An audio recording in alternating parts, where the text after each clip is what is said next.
Українська трансдисциплінарна мисткиня Тая і That was our artist Taya, and that was a virtual dance of real-time battle. Можна зняти маску віртуальної реальності. Taking off the virtual reality mask, switching off the TV, blocking internet, but you cannot switch off the war that is happening as we speak. This war that is the worst and the ugliest that we ever read or imagined about the war before. This is the type of a warfare that the Ukrainian journalists should describe today, using the words that everyone in Ukraine and worldwide will hear them. Welcome at Redkolegia Offline to Zero. I'm Andriy Shevchenko, co-founder of Media Center Ukraine, which has been established at the beginning of the large war as a volunteers initiative, helping the journalists to tell the truth of the war. Initially, I wanted to share 3 observations about our war. Firstly, about the words that we describe the war with are mostly the old words, but with new meanings. Incoming, alerts, checkpoints, IDPs, refugees, volunteers, donations. We used those words before, but now they are scarred with the ongoing large-scale war, blackout, generator, mopeds, tourniquets, explosions, peon, Gepard, on the shield, victory. So it's not about the new words, but the new meanings, which means that the journalism that was good with the meanings is doing well now, because it's hard to imagine that in the future the Ukrainian journalism would be led by those who missed out on this warfare and covering it. So in order for Gepards and Abrams tanks to come to Ukraine, first we need to win the battle for the hearts of the planet, and vice versa. Our victory and tragedies out there do not become just the newspaper articles. They set the pulse of media space. This is our prime time. These are our TV programs. You cannot disrupt the unity. And we never knew that the war might have such global consequences when one photo from Bucha or video from Kherson or the article in the newspaper would impact global large-scale decisions. What does it all mean? That's what we expect today to hear from cool speakers working with us for the next 3 hours. I promise that each next session would be even more interesting than the previous one. And now I would like to make 3 very important and necessary announcements. First, I would ask you to observe 9 days of the tragedy in Brovary with lots of our colleagues who died there. Think about them and all those whom this war taken.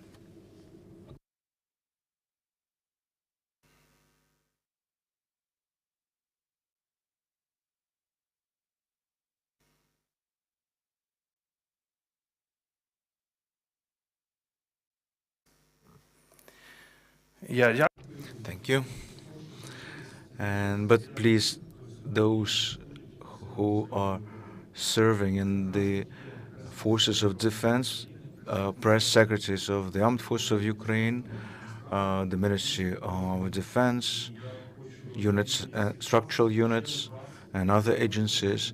Through you, I would like to thank all those people who, by serving, defend us and the whole world.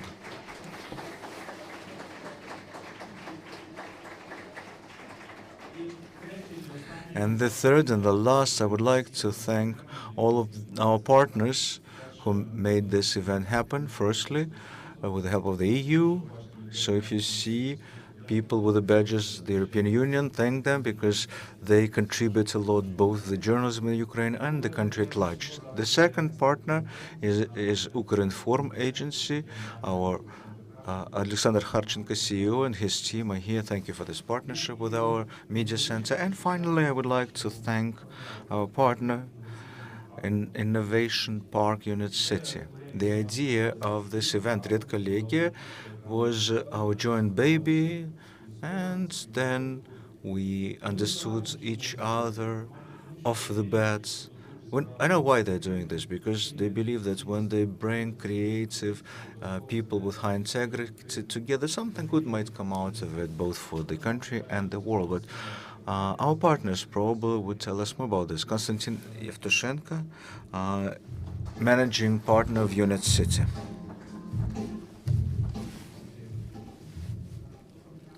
Hello, everyone.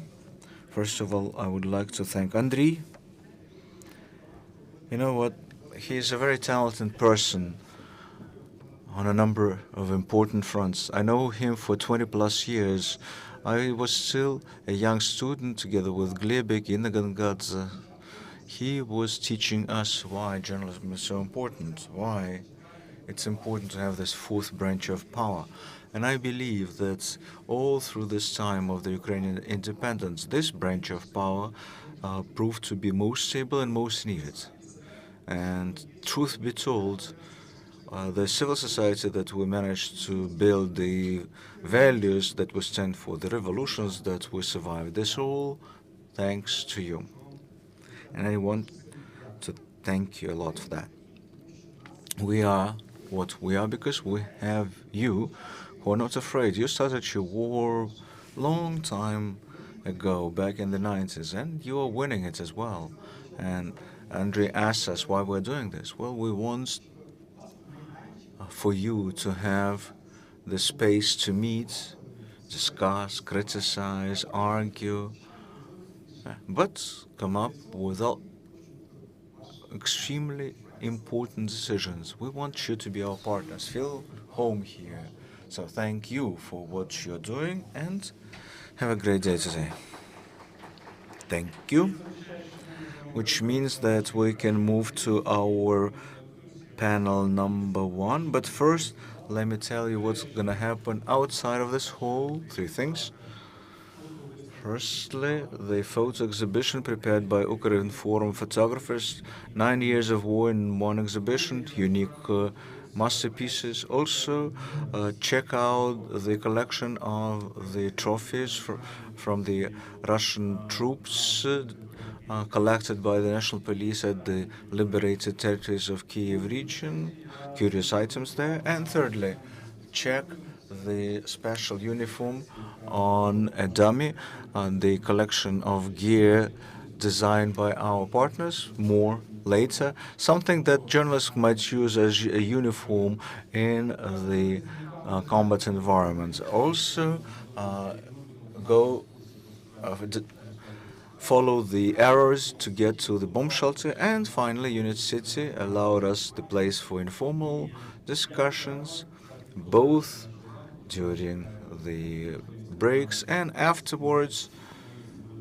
We can informally talk, and Jack Daniels helped to become our final partner with all the ensuing consequences. And our first panelists, Deki, Podolyak, Martinenko, please take whatever seats you find most convenient.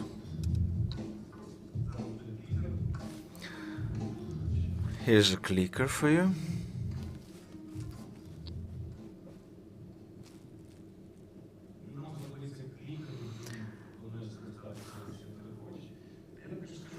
Alexei Antipovich will start first. So, what's the first panel? It's not about journalism, but about the context where we operate in, about the country that the whole world is bewildered with, Our goal was to find people who are currently not working as journalists, and the idea was to take us out of the media bubble where we constantly find ourselves in. Let's start with Alexei Antipovich, who is one of the best sociologists from rating company. Alexei, you're studying the public opinion for a long time. Are you being surprised what you see as the results of the polls about Ukraine? Well, I was surprised in the first month of the war because most of the changes of our dynamics that we measured happens within the first week, actually. So everything that we started after the 1st/7th of March stays the same. Like 90% believed in the victory. Well, 97 believe in it now. Like Russia used to be our enemy and still are. So most of the changes happened in the first weeks, and they were quite fundamental, which was surprising. Also, what's being changed in terms of our perception about the authorities, living conditions, statehood, the world around, Russia, the eternal enemy.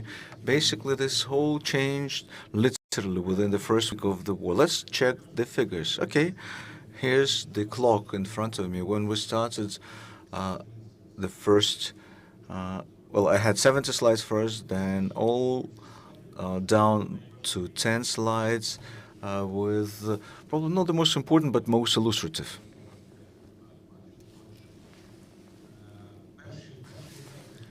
The first slide is about the belief in victory. If before the war, starting in January, we raised this issue, this belief in victory, well, not a lot of people believed in it, and the belief was irrational, like Russia still is being perceived as a serious enemy. In the first days of the war, 26th, 27th of February, more than 70% of people started winning in the victory, even though it's the second or the third day of the war. So irrational assessment. And then come March the 1st, 88, then 82, 85, and then 87. All of the Ukrainians who now believe in our victory. So basically, we stand on our belief in ourselves. The second indicator here is the correctness of the direction in which the things are being moving in the country. Quite an intense graph. All through the history of independent Ukraine, Ukrainians claimed that the country was moving in the wrong direction. And you can see the change of the dynamics 2011, 12, wrong, and then 2014, Revolution of Dignity, we reached on this curve to 50-50. Or at least 50 said they incorrectly, 1/3 said correct direction. After Zelensky won 2019, for the first time in the history of Ukraine, we identified that half of the Ukrainians believe that we are being developing correctly. So that was the fundamental change that's happened at that time. And then we are coming back all the time to negative reactions. And here, the war. And answering the questions from the journalists, why the optimism, why you say optimistic, I say it's not an optimism. That's the belief in our victory, because we are combating the enemy together, the authorities and the civilians. Also, there's no differences between the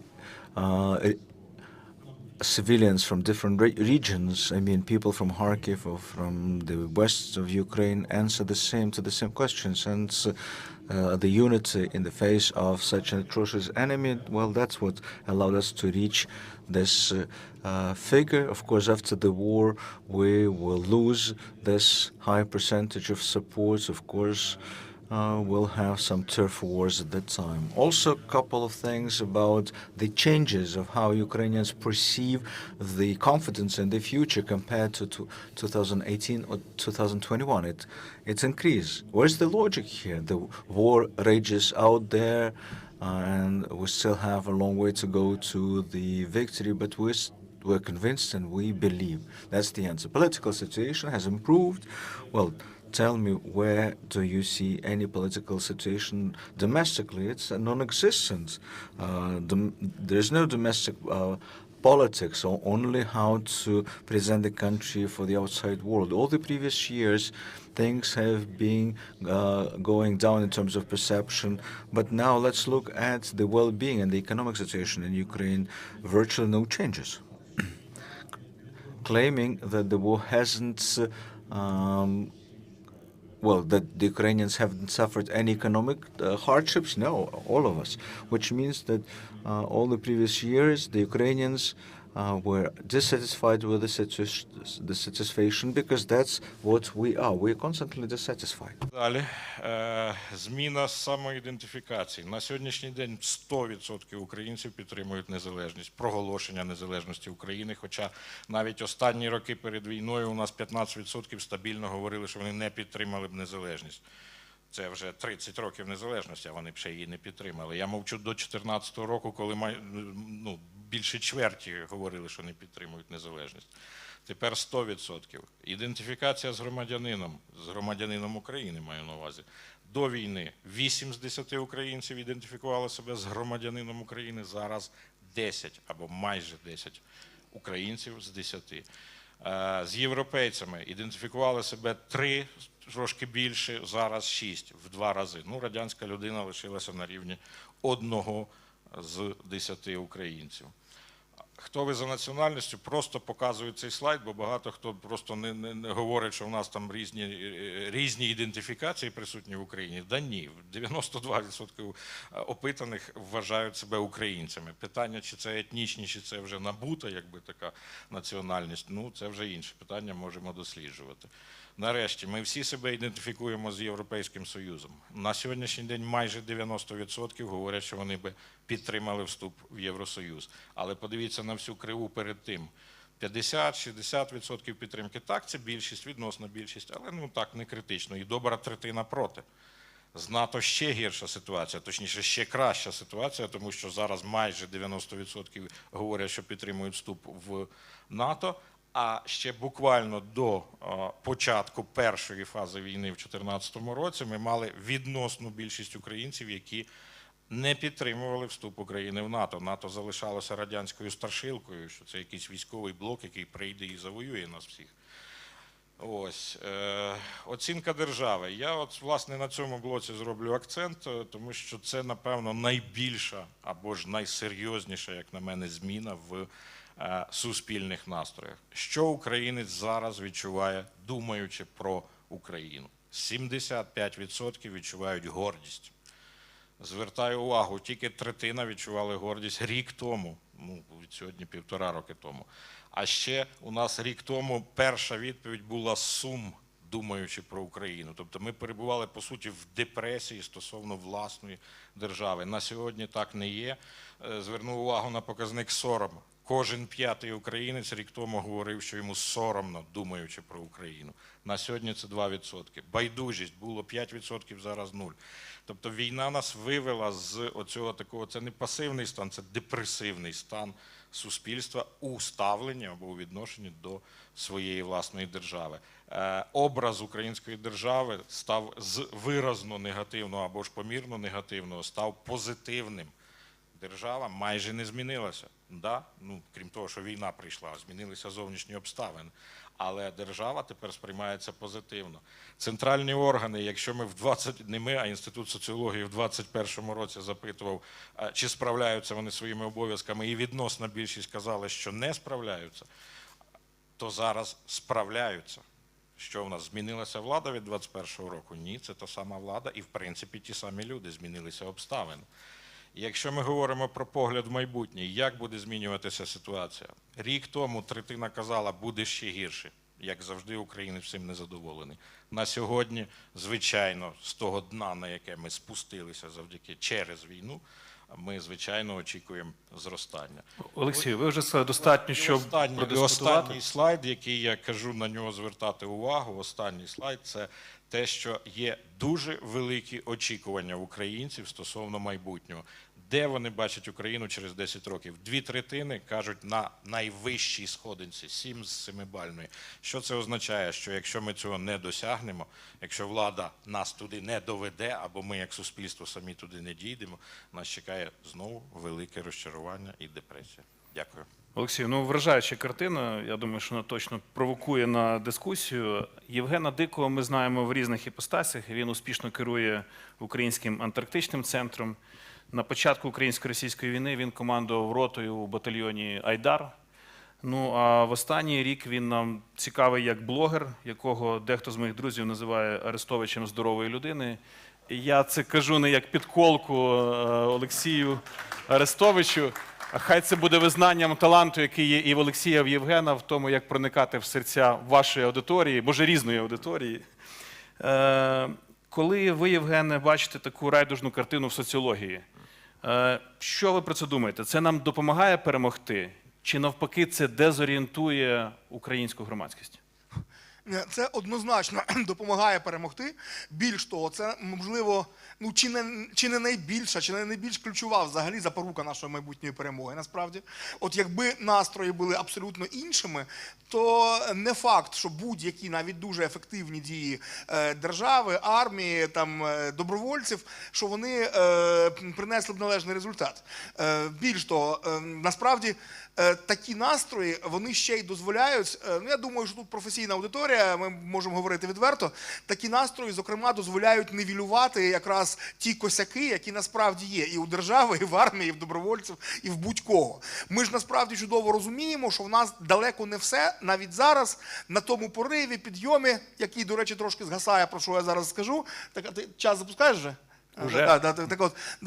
Так от, тут на цьому всьому прояві все одно ми робимо все, м'яко кажучи, не ідеально.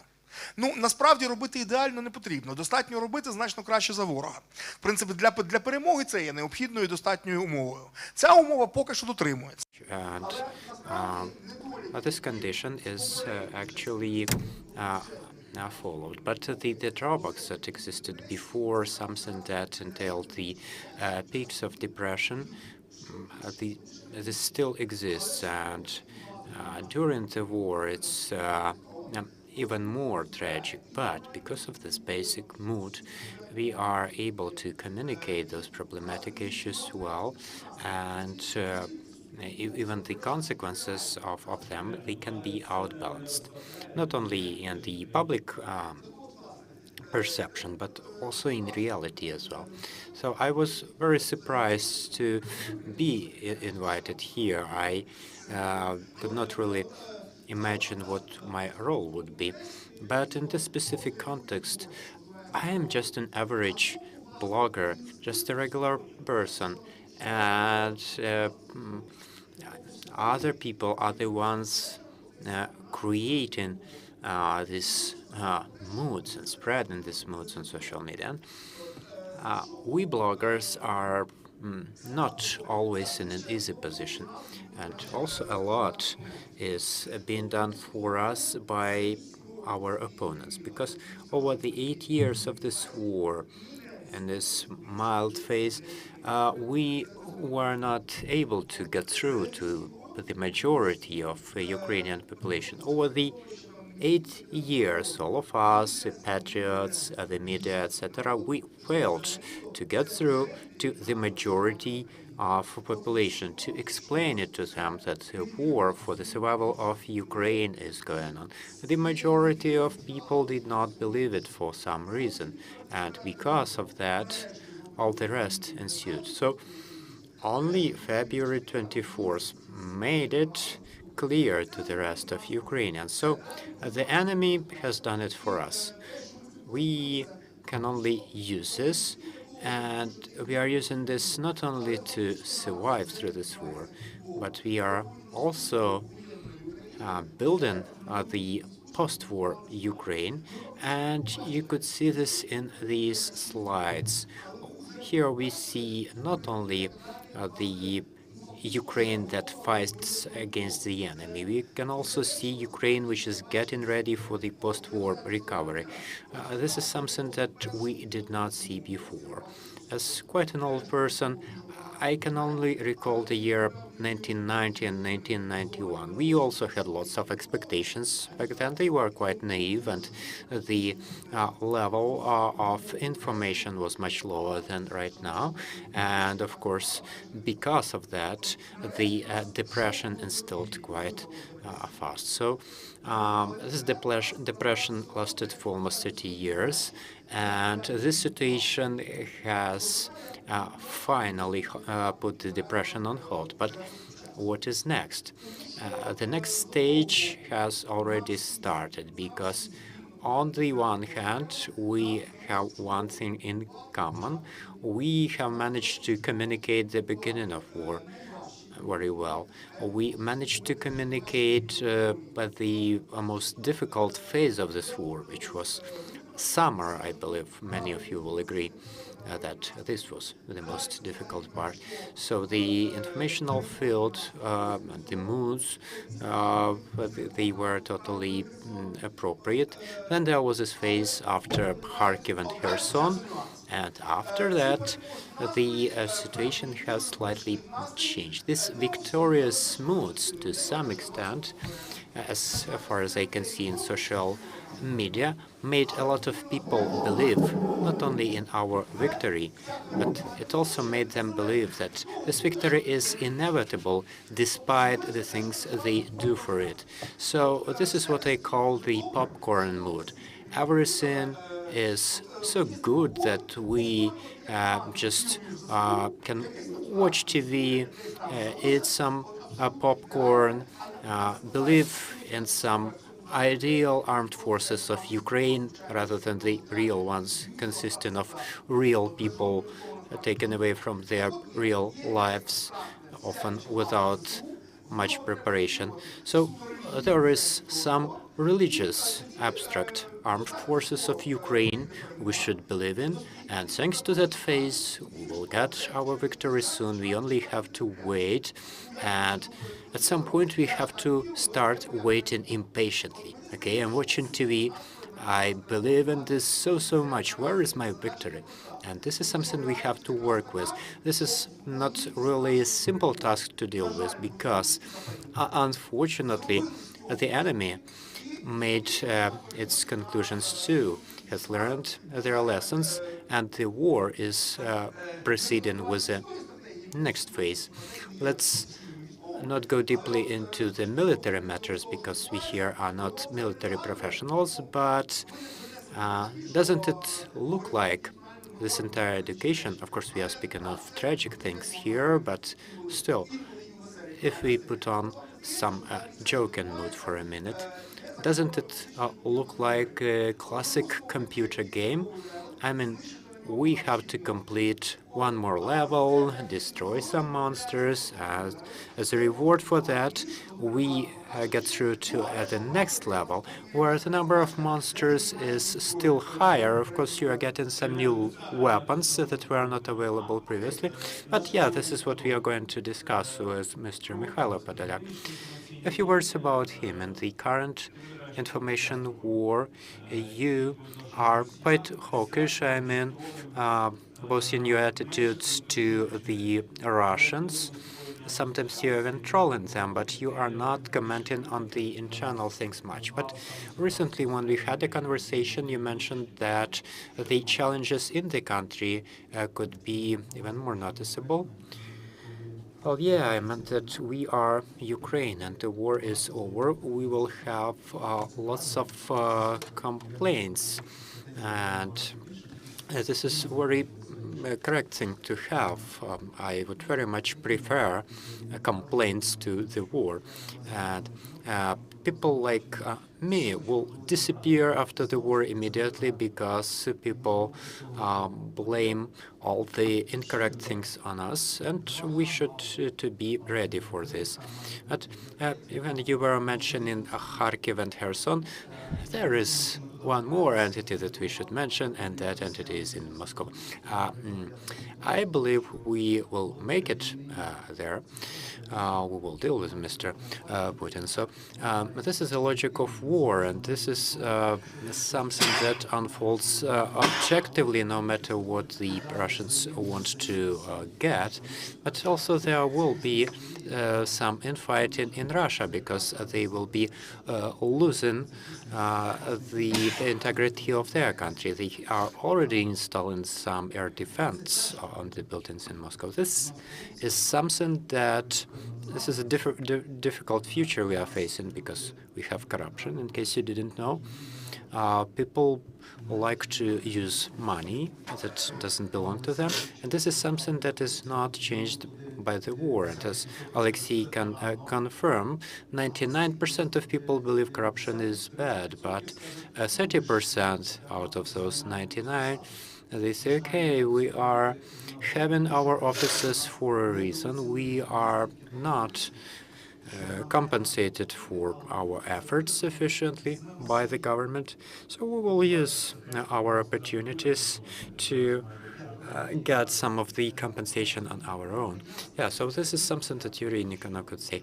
Yeah, but I'm not a hawk. I am a kind person compared to what I have seen and what I can command. People believe that I'm negative. Well, I'm positive.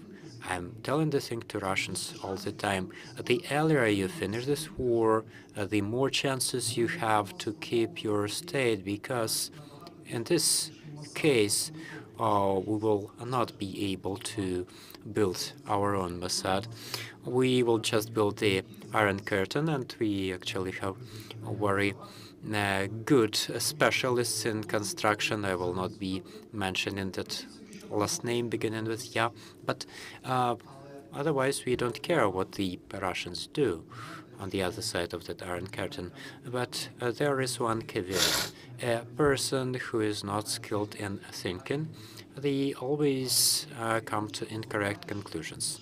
So the less your mind is developed, the more aggressive conclusions you're getting. So there is no other possible end to this war rather than our victory, because otherwise, in case of some Minsk III or whatever the name of this could be, there are many people who have a very good understanding of what needs to be done. By the way, a few words about Andrei that I will tell later. So who were those people participating in negotiations after February 24? Of course, these were the things we heard many times. I looked for people willing to join us, and it was difficult to do that because it was just the beginning of the war. Andrei had some context back then, and this is a note that I made in my cell phone. So there are those who don't agree to your proposals, but have lots of advice for you. And so I remember that we have Irina Pobedonosova in the office of the president. This is a person we love very much because she does a lot, and she doesn't want to be a star.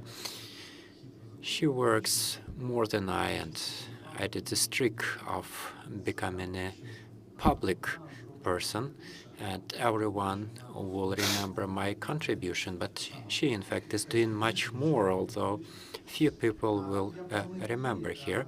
So I made a phone call and informed Irina that many things had to be done. And she always answered, yes, understood, I will do it. But at some point, I asked myself, hey, how can this work?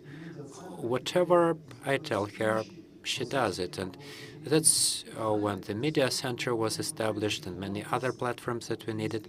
All of that came into being. So did we have any optimistic hope back then? As you have mentioned in the beginning, not everyone actually believed in the victory. So when I took part in the first briefings. This is something I don't really like much, but this is something I had to trust it. So the more you press, the more resistance Ukrainian will show. But at some point, I saw people who were ready to work and who were ready to do this effectively. So on February 24, I had the full understanding that today I will be sitting here sharing of how cool we are. And this was the vision that I got in the very beginning on February 24th. Yeah, it's a good moment to have the room participate in this conversation. We have lots of people who have a lot to say on this subject and the future subjects as well. Do we have Alexandra Martinenko here in this room?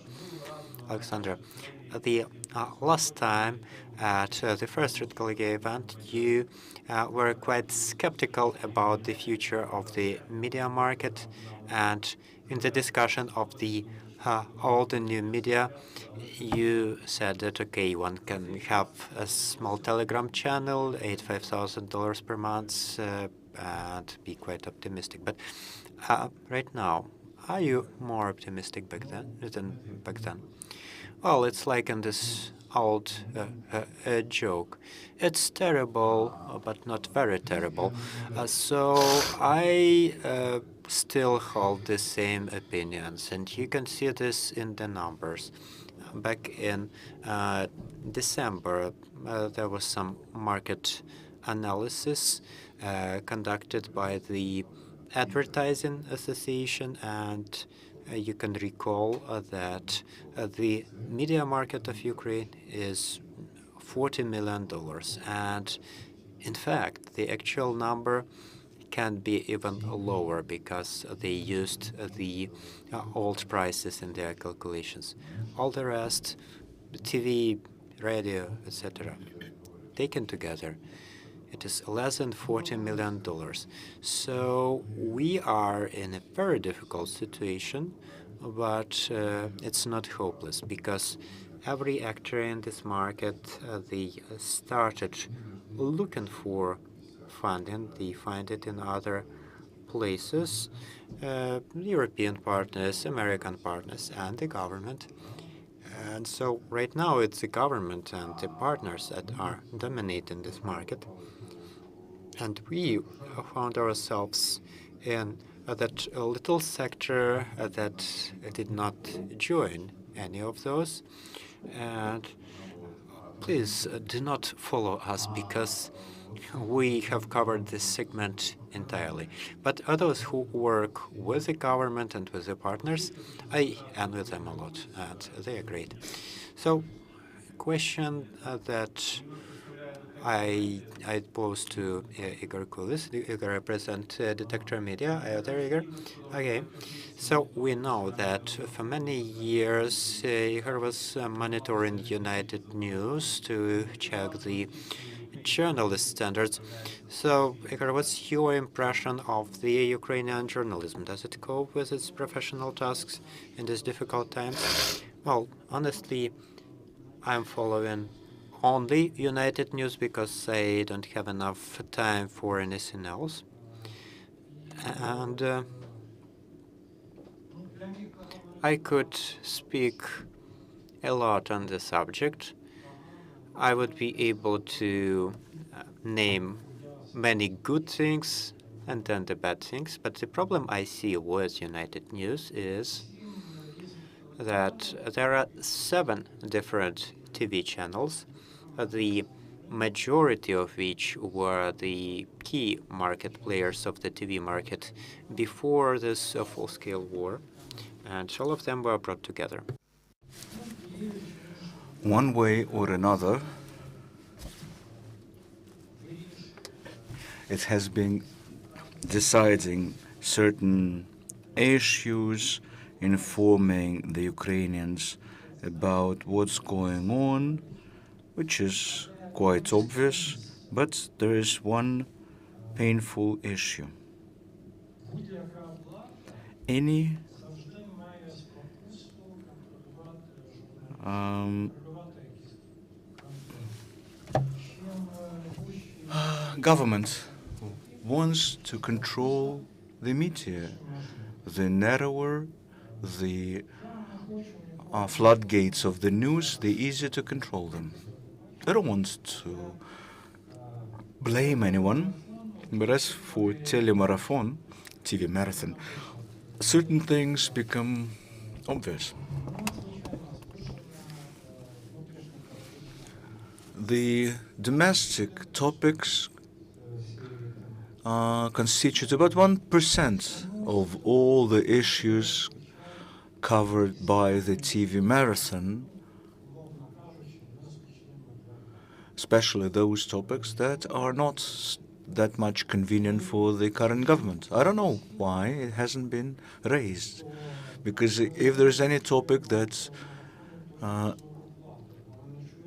is to be debated, we can hear only the position of the current government and not the criticism from the civil society.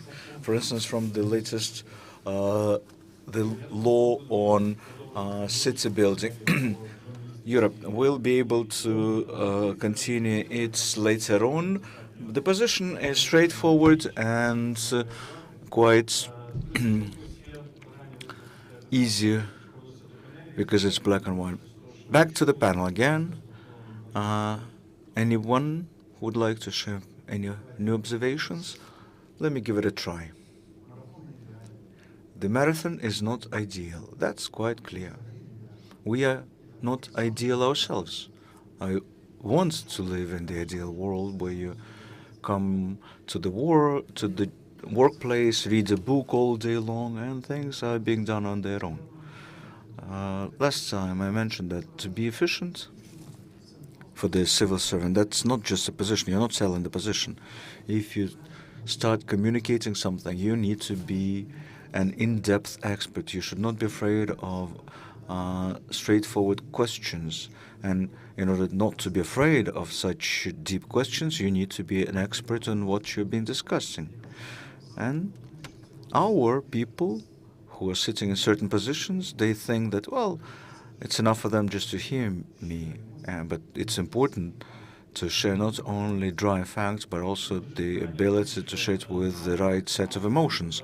And also this experience of taking a punch has been developed over the years by our politicians. But during the coronavirus pandemic and the war, the ability for two-way communications has been undermined. Are you ready for a two-way highway discussion? No, our political elites are not ready.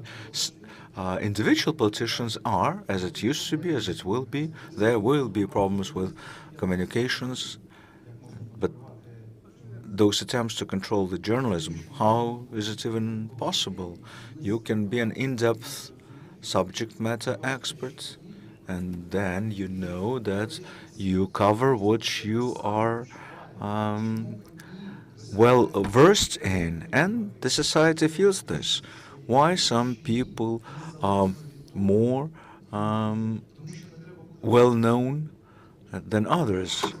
Well, because you don't want to stay narcissistic. When the camera is on, you're constantly online, and you start feeling that you are sharing the truth, the gospel truth. Secondly, when you, as a public official, has a function of commenting and reporting on the news. So you need to learn how to read the news and share the position from the standpoint of in-depth understanding. Not like, I'm the minister, that's why hear me out. So we don't have that many effective communicators. So what the government does in this case, marathon, which is quite okay in the time of war, as paradoxically as it sounds. In the time of war, that's normal. But back to what Mr. Laxi started with, it would be abnormal after the war because the country will not be fully ready to respond to many acute questions about the economy, the social policy, the behavior in the time of war, because it will not be morally ready. There will be no morale that would make them bold enough to respond questions online. Well, you know how our civil servants ask for preliminary lists of questions. Can we edit them? Can we ask you not to answer those and those questions from your list? Well, making those interviews sterile.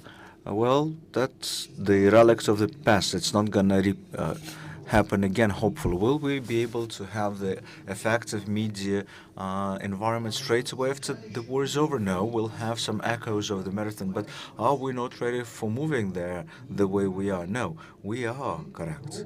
We try to make a different information landscape, and it will be gradually created by you, all of you.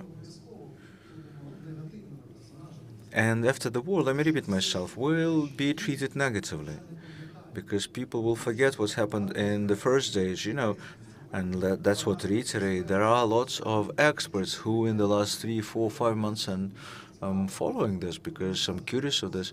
They tell what should have been done in the first days, what was done incorrectly. That will be scaled up, but that would be the work in the formats of lessons learned.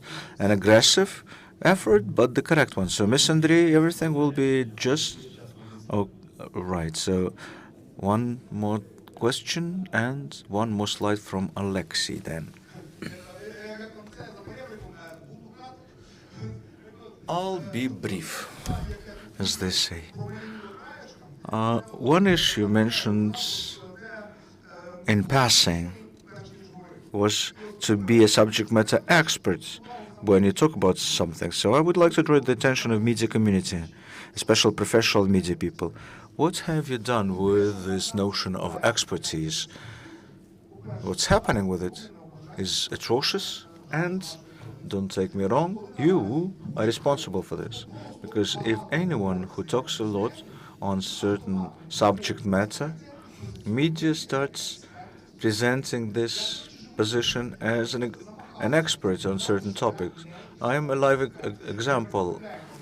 I constantly tell people I am not the military expert, I'm not an ex-military, but the experience on the front lines, that doesn't make you a military expert out of you. And that's one of the critical problems, which used to be in the peacetime, got even more acute in the wartime, and we need to seriously deal with this. Media people go deep with the background research. Don't think that everyone could be labeled an expert. The number of publications on a certain topic matter means that the person is interested in a certain topic and has lots of free time to write about this. But if the person has free time, that means that this person has nothing to do. So can you imagine whether this person has any experience on the subject matter? Are there any results of your surveys about the role of the journalism that we would like to know? Well, showing my slides with the dynamics of the support of the government. Well, I'm not protecting marathon, but we won't have been able to reach them if not for the marathon. Media is influential. People do watch TV still. Now other channels as well. And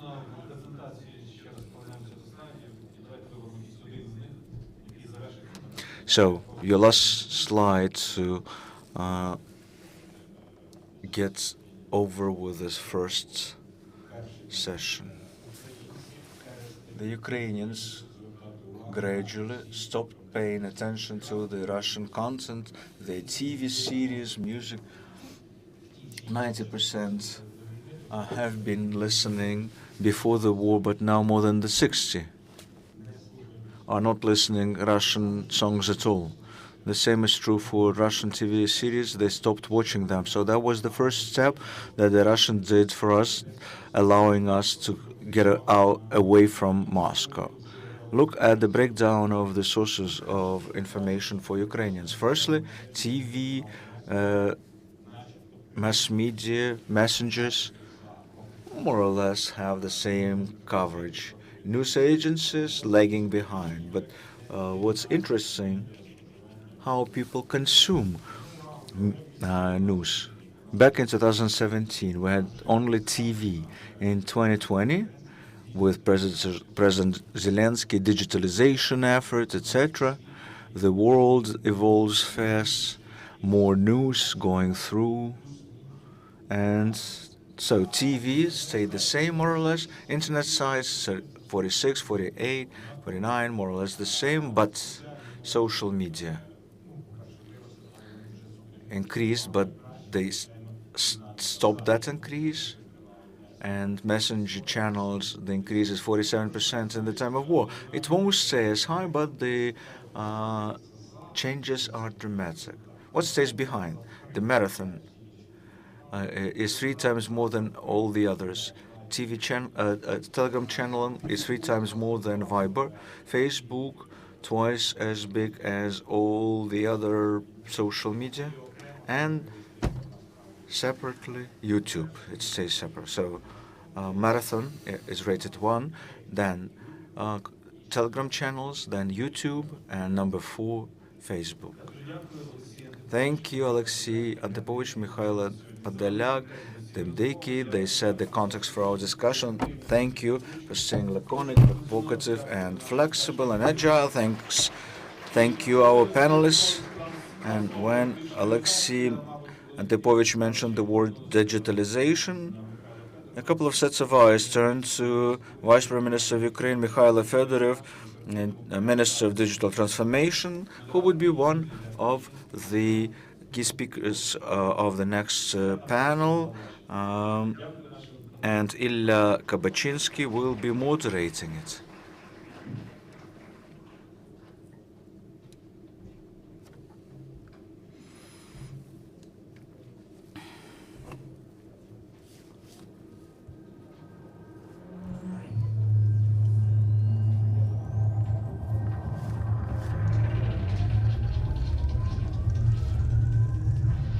Майбутнє колись неодмінно прийде, космічне, хвилююче, краще. Онуки поставлять шедевр 3D, і все буде дещо інакше. Кава, кросівки, дітей імена, думки, що транслюються в Твіттер. Без пластику, нафти, а може й без нас. Наступна зупинка Юпітер.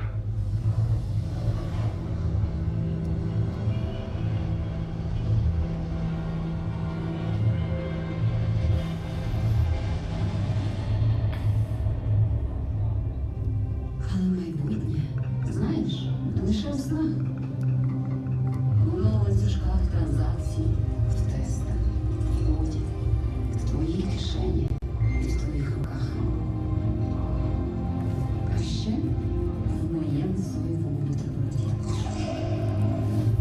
Ми робимо майбутнє повсякчас. Паяємо, програмуємо, рендеримо. Бо краще ми його, ніж воно нас. Давайте разом. Ну то що? Ходімо?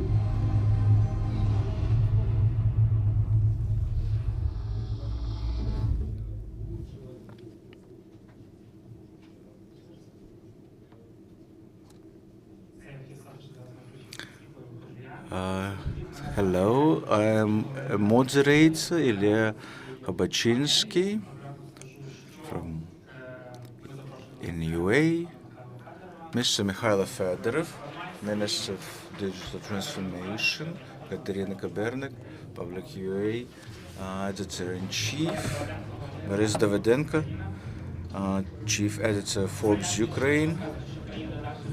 Dasha Zarivna might join us, not this time. For 30 minutes we planned to guess Mr. Yermak's riddles, but let's discuss media of the future, digital Ukraine. You know what?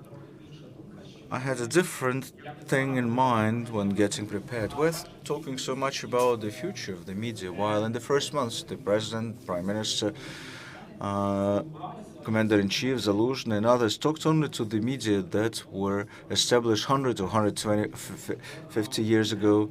Wall Street Journal, New York Times, not with TikTok media or YouTube media, and that's why the idea that the media has some bright future, or about some future media, like short telegram, sets records, well, it might be overinflated. So, what's your take on this, Mr. Mikhailo? Hello, everyone. Thank you for inviting us here.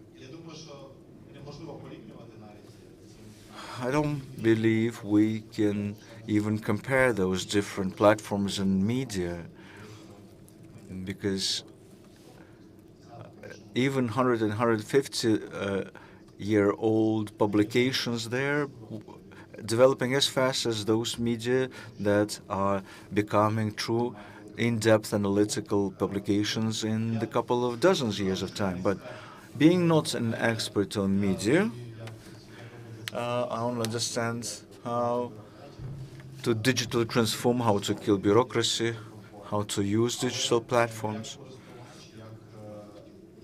But as a user, as a minister who builds the communications with the society, telling them what we're doing, we are using TikTok, Instagram, Facebook, Telegram, and other media that are of a broader profile or goals, and we talk to them and we tell them in a different context about the things that we are doing. But the thing I would like to draw your attention to is the role of the media. And we could see this over the last 2 or 3 weeks, because the journalist investigations have entailed some tectonic shifts in the government and every branch of government. And this is something that TikTok or Instagram could not trigger. But this information that is built on those analytical articles, it is spread through TikTok, Instagram, and other tools. So every platform is important, and those platforms will be even more numerous, so they will be changing their algorithms, but the traditional media and the depth of expertise the journalists and experts provide will become increasingly valuable with the changes in consumer behavior, because you can understand how difficult it is for you to maintain the attention of the audience, because the audience has got used to the Twitter experience and having the attention span of 15 to 20 seconds. But without you, it's difficult to have the proper institutions upon which independent Ukraine is built. So it's necessary to work with all types of media, and since my previous work was related to this, it's interesting for me to track how the media adapt to different platforms. I will not be given any examples just to keep everything equal, but I see that some media are creating special shows for, let's say, TikTok or YouTube, etc. So no matter what the trends are, the Clubhouse, the TikTok, etc., etc., every one of them can have its niche, so that the content can be adapted to them. And the Clubhouse keeps changing its icons. Yeah, sometimes I keep trying to use this, but most of the time I just meet people from Taiwan. And yeah, this is related to what Mr. Podolyak has spoke about different countries in their communication policies. So the thing about Thailand will be discussed today. Just follow TikTok trends and you will see. Yeah, but I sometimes try to use Clubhouse and there is still something in there. Katerina? Yeah, I tried to recall which popular politicians were interviewed by some new media, but the last thing I remember is that when Mr. Obama was interviewed by BuzzFeed. Yeah, I also saw Facebook media which published 2 minutes videos. It was called Now This. It was launched by a certain lady, and there was one interview with Obama, and she was very proud of it. But actually, it's only BuzzFeed that made such things popular. But now it's not popular again. So yeah. This was a unique video back then, and it was made by just a couple of people, but later this trend disappeared. And when right now our politicians only speak to the media with big background, that's because they want to broadcast their messages for the West. And right now, for instance, when the president or Mr. Zaluzhny wants to speak to the Western audience, of course, they do it through the Western media. But also, I remember Mr. Yermak interviewed by the Bubble media somewhere in the beginning of this invasion. And I believe it's a change in trend. Initially, it was popular only to respond to the messages in high-level media which have certain reputation. But right now, no matter where the information is, if it is relevant, if it's interesting, people discuss it. So some people are subscribing Bubble's Telegram, and when this news came up about Kirill Tymoshenko resigning, there was a political journalist's Telegram channel. It's called Bubble Key, and this is where we share this information first. But later, Detector Media quoted this resource, this small Telegram channel. In the same way, Nikolov's investigation was first published on Zerkalo Nedelia, but still, 20 million people are aware of it. So right now, there is very high demand for quality content and quality work of journalists. And the distribution, as we keep saying, is a very important element right now. So the old tradition of having people read it on our website is obsolete. So this is what we keep telling our people. It doesn't matter right now where you publish information and to what time it is.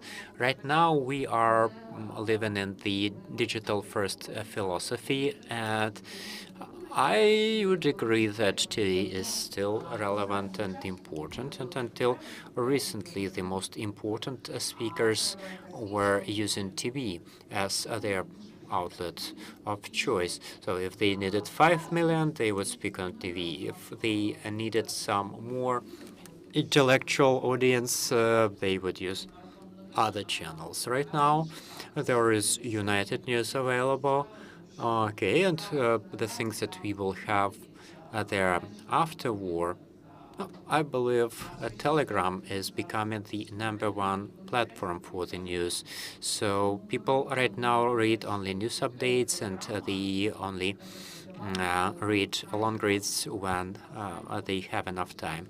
So right now, people start from things like Babel, and then they only proceed with long reads. Yeah, so coming back to this idea of international media, yeah, it's not only about international media, it's about important international media, such as New York Times, rather than BuzzFeed, so to say. Yeah, so as it was mentioned here, the authority is the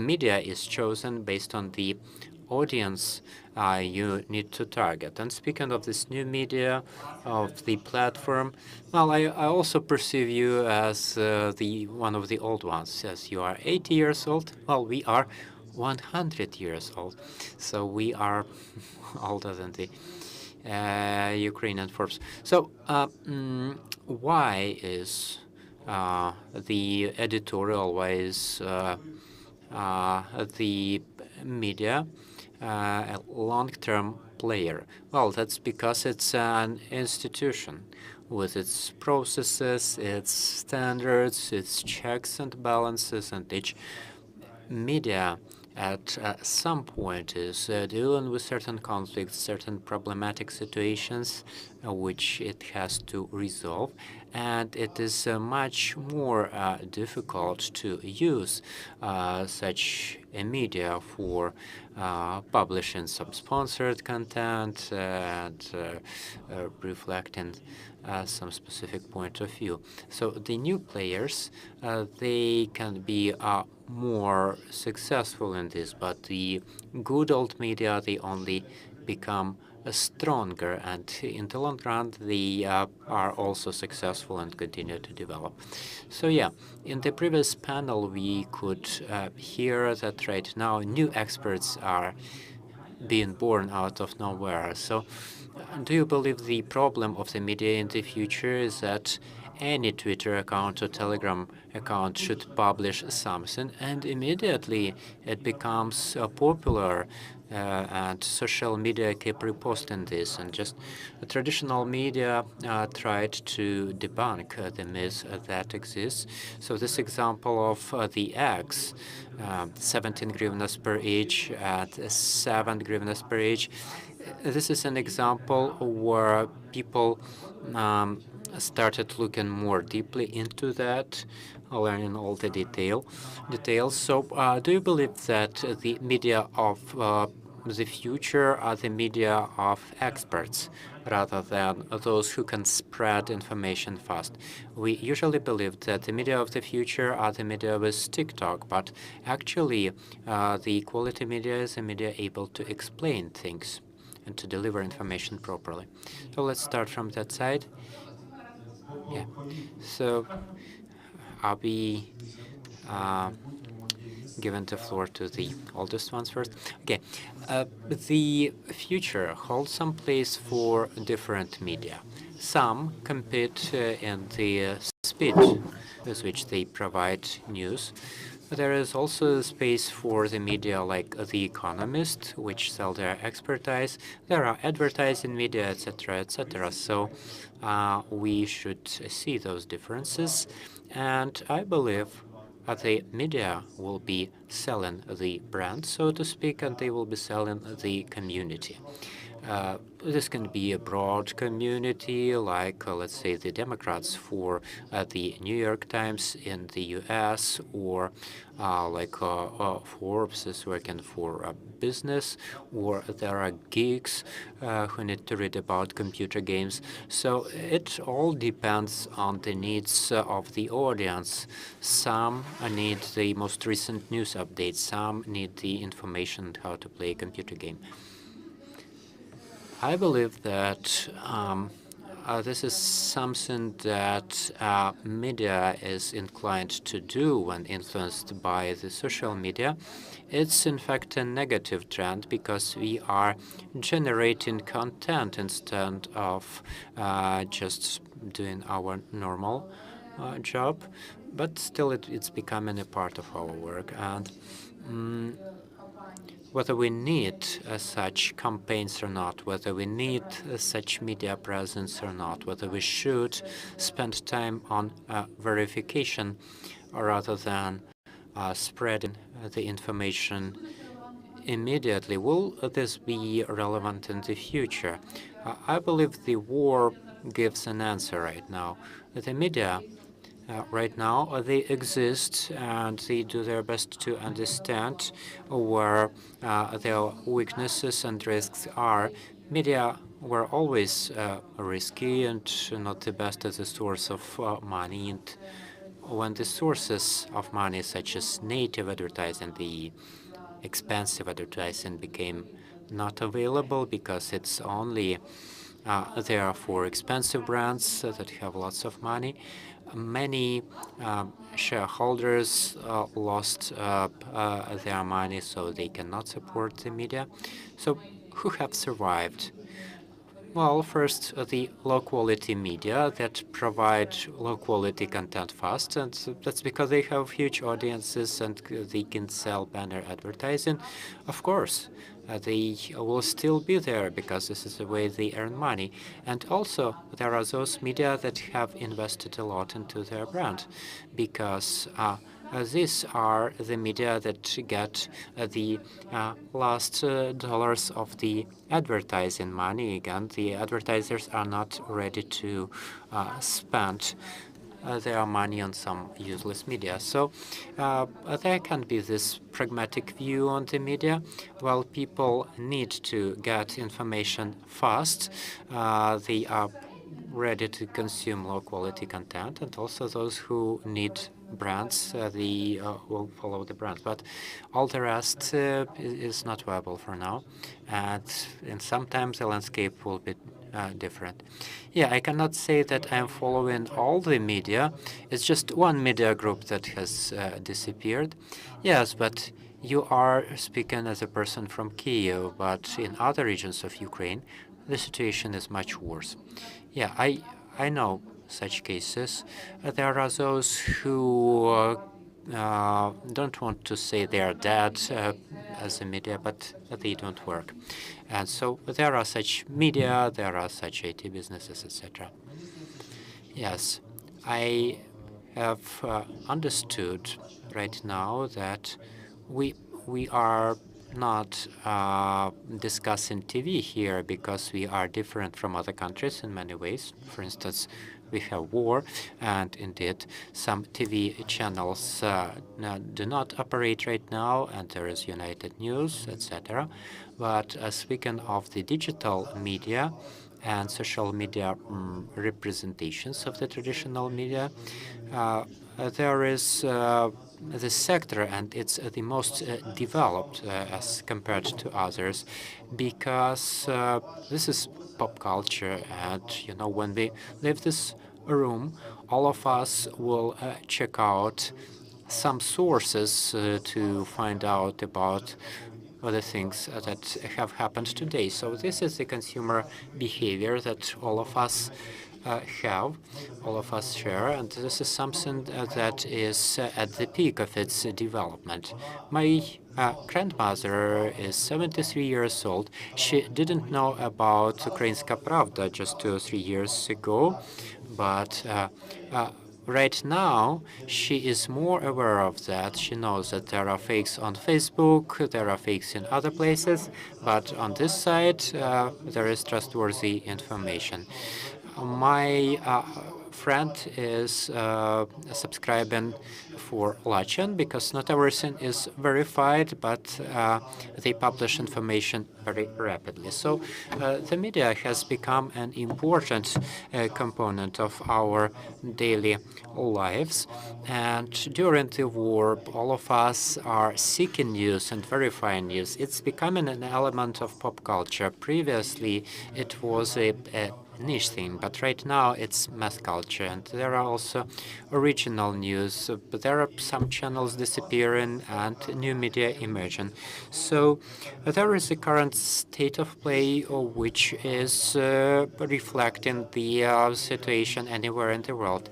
There are some institutionally developed media which verify the stories they publish. There are sometimes this high-level stories which the professional media are not too fast to cover because it takes them some time to verify the story, so they publish it slightly later than everywhere else.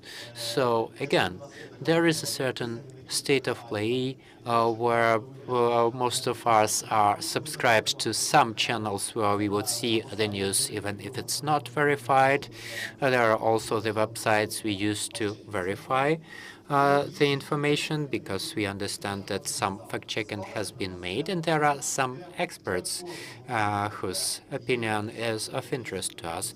So there are different niches that every media has, and they coexist quite successfully. So what's going to take place tomorrow? There is a certain trend in consumer behavior right now because every country that keeps developing right now, if there is no crisis, they are not arriving at this level of understanding of the importance of media and the time that the media is taken in our lives, except for the times of elections. And so this high level of development of media culture is very special in our country. Since we already talked about the citizens of tomorrow, well, we all believe that the media of yesterday is radio and TV, while that of the future, TikTok and Facebook, but they're just different platforms for distributing the news. So for you, what's the media of the future? So I started with you because you have the largest number of the platforms, YouTube, Twitter, Instagram. So how would you define the future media?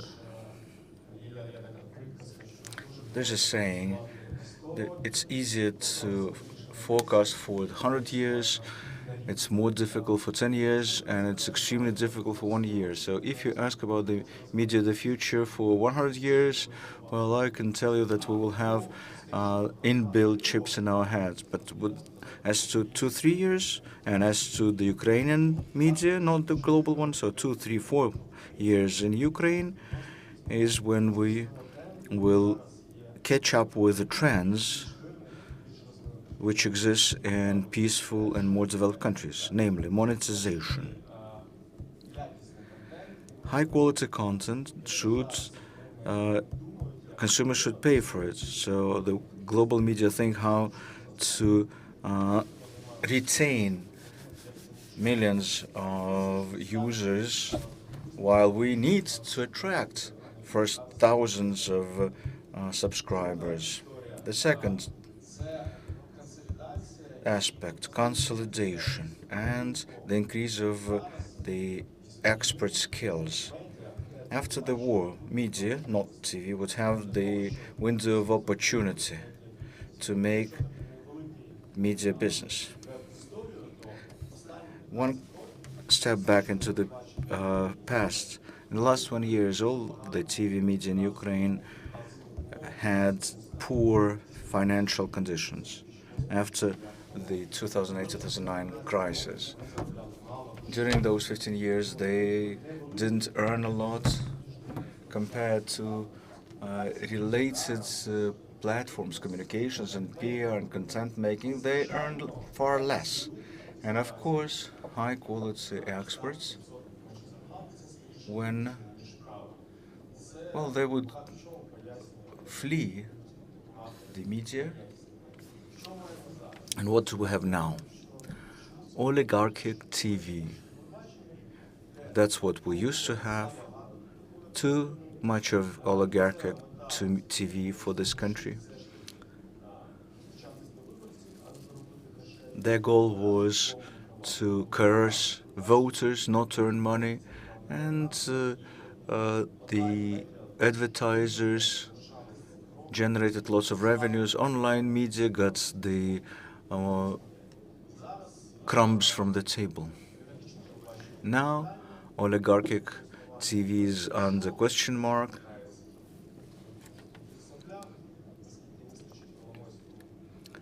Inter is hanging on. How long will Kolomoisky will stay? We don't know. Viktor Pinchuk will gladly jump out of this game and build some other reliable media business. So this creates a real opportunity to develop media business.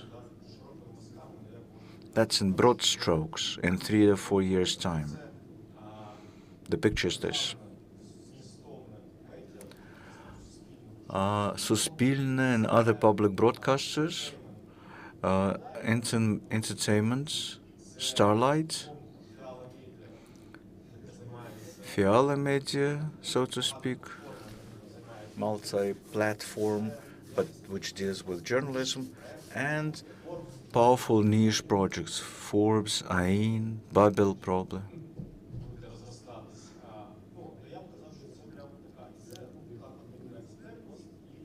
That's where they need heightened expert skills and consolidation. 10,000 new websites that publish news in Ukraine. Why? Whatever for? That's an overkill. And the third thing that might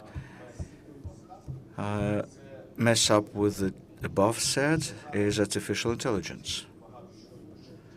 We all start hearing about GPT-3, and now there's a blog of one American journalist who uses GPT-3. He increased his productive output 2 or 3 times, and in a couple of years' time, there will be a body of Ukrainian text, and something similar would be offered for Ukrainian text.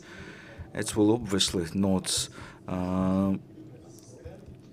let the old journalists go, but this is a tool that allows you, like 5 journalists at the level of Roman Romaniuk, write not an article a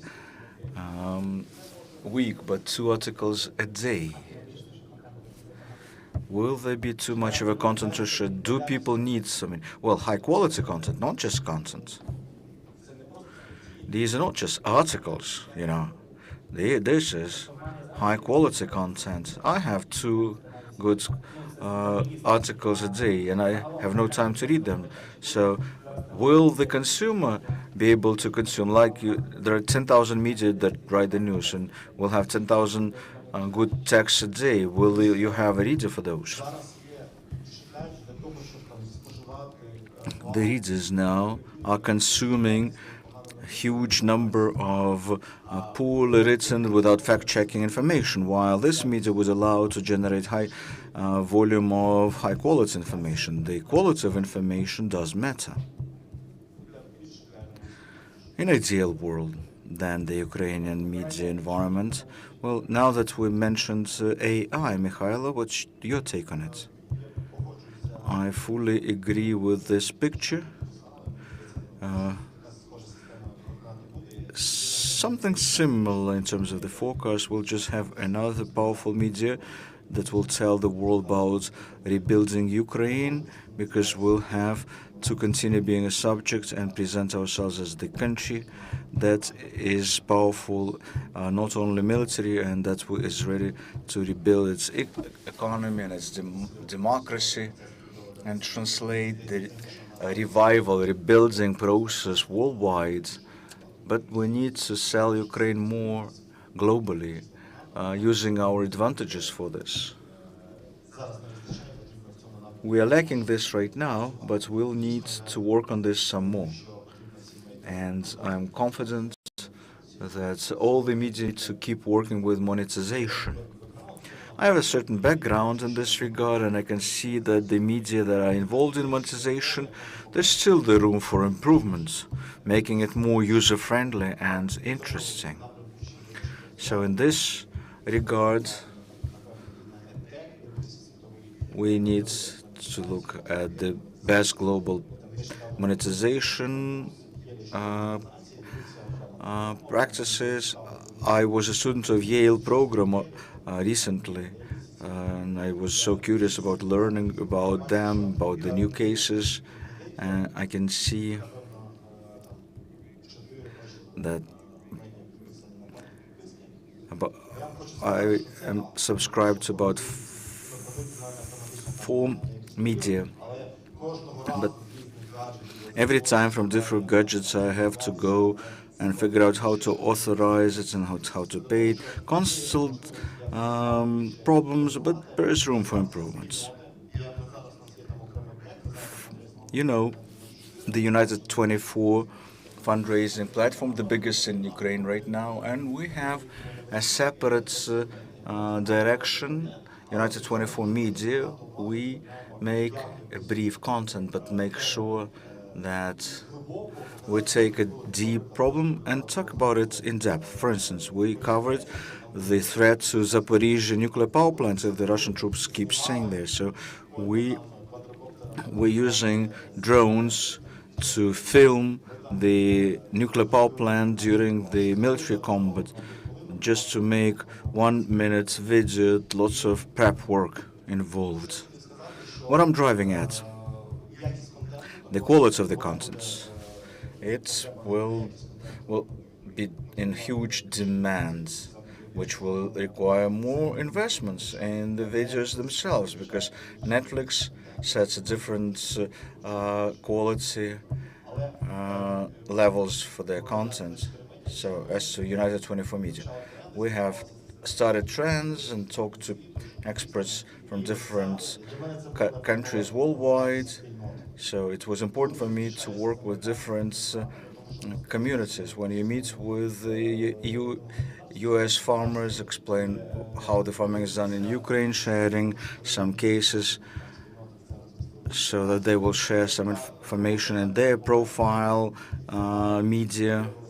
So again, something that is very important, working with communities, adaptation to certain target audience segments.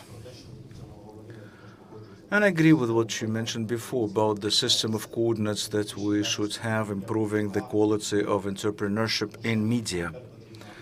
Because this is marketing, this is leads, conversions, and each media should develop in this regard. Mikhailo, what do you plan to do after working in the government? Let's talk about this, about the ideas in this regard. Once a marketing expert, you keep thinking about the life cycle of the client, what's the unit economy, what is the organization's chart, and that's what you keep thinking about all the time. I try to recall where previously those trends were outlined in terms of digital. It's web summits. We used to go there each year, where you come to web summits, everybody is so inspired, everybody runs to attend a session of a Google guy who tells about some corporate culture in their company. Then everybody comes in VRs and the best VR presentations lines to their stands, and everybody says, digital world, that's all about VR. Then the best presentation was about TikTok, for instance. But then everybody goes to the bar, right? No.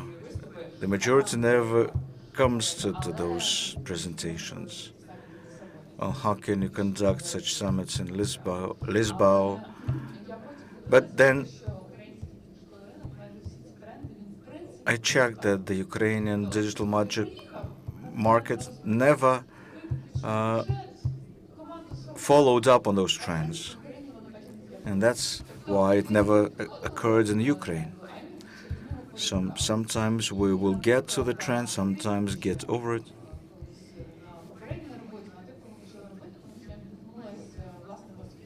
I was inspired by BuzzFeed,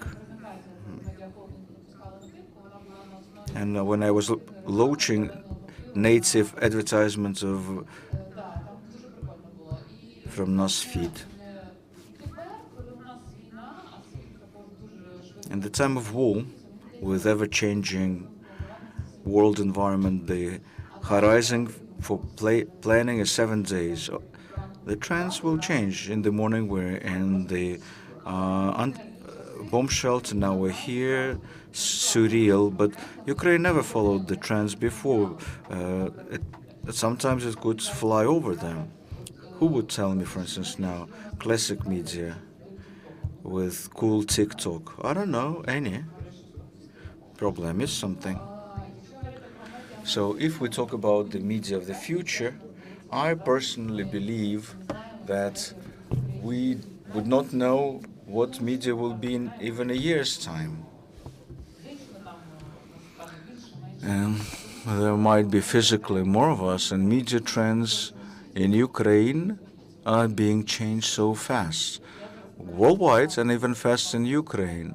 When I joined correspondent in 2006, high-quality news and Leshchenko investigations were in vogue. Now, Nikolov investigations and nobody flies in capsules, but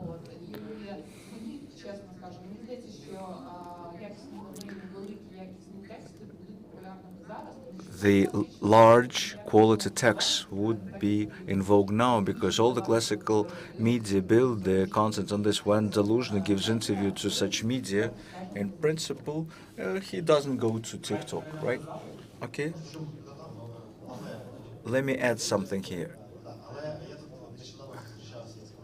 Recently, I met a TikTok team and a team from Facebook and from Telegram.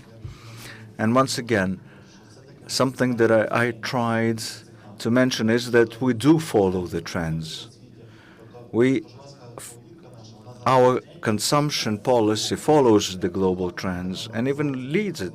TikTok showed their graphs how many millions of videos from Ukraine, and we're trendy. At the consumption level, yes, but what about classical media? Exactly.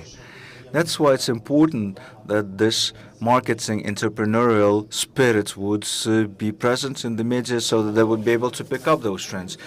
Through monetization, yeah, well, we're at the peak of this trend now.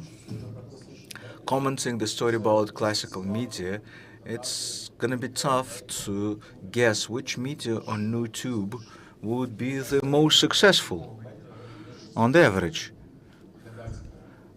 What's the biggest number of views? Well, Gordon was the top. Oh, not here, worldwide. It's The Economists. They have the most successful YouTube from media.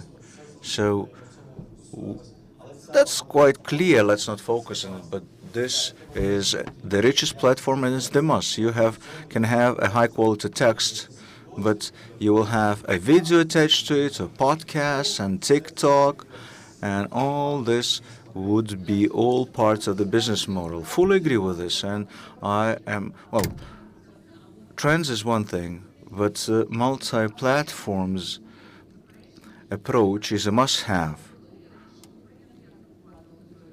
How did we used to count the audience? Crossings, right? But now I am sure that the platforms from different media have different audience. Some people read Telegram and not websites, or TikTok, watched by those who got recommendations, others because of the power of the brand. So multi-platform approach is gathering people together. Yes, but through a business perspective, they think how through YouTube we can get new subscribers, how from those podcasts we'll get funds. That's why New York Times bought Wordle, even broader than that. It's all about big business, big biz. Well, do you have any questions from the audience by raise of hands? at the back over there, we almost ran out of time. Katerina, the question is to you. You said that the Ukrainian media is not catching up on global trends, like Twitter is not that popular as among the Western journalists. So what Ukrainian media trends have you observed over the last year? Tricks, some unique features that were never present before? Well,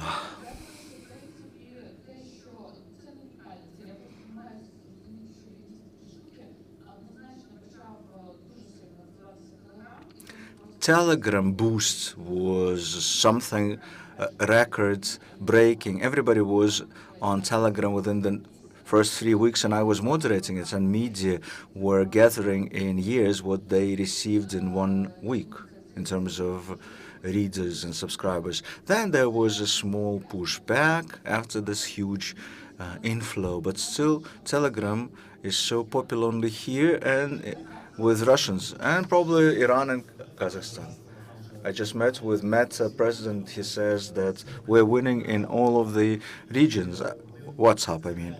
And the trend is they would be victorious in all of the trends. And Telegram grows fast in the States because Telegram abroad is not that widespread. But this is a trend for increase, and they think about what should we do with it.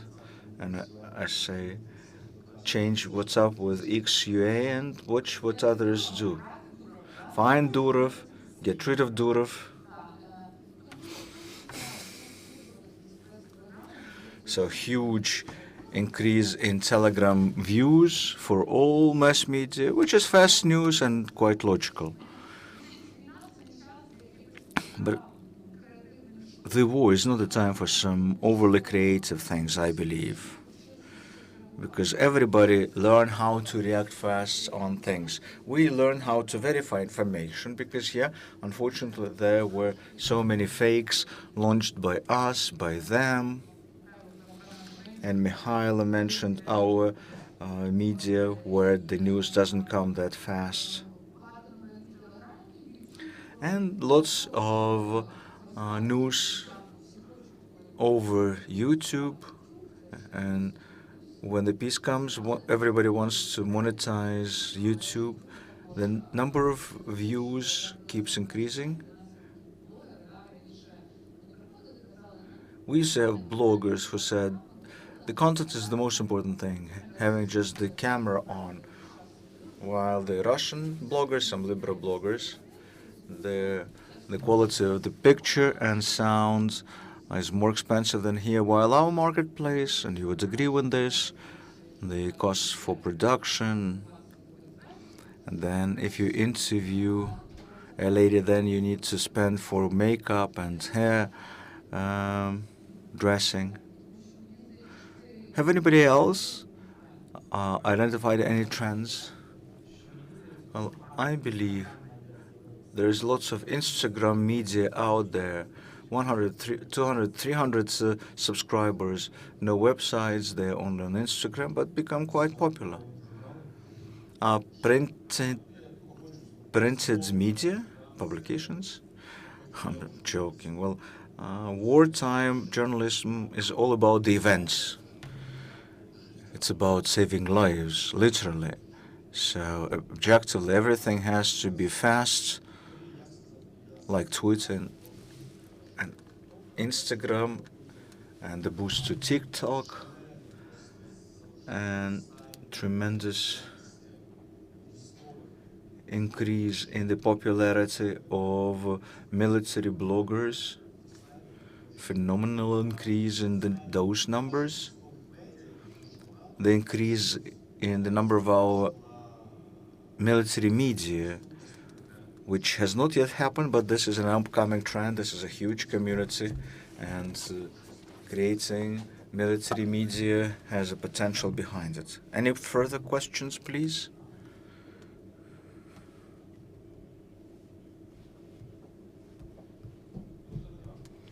About Telegram. Telegram has inherent risks, and people involved in government information policy become concerned with it.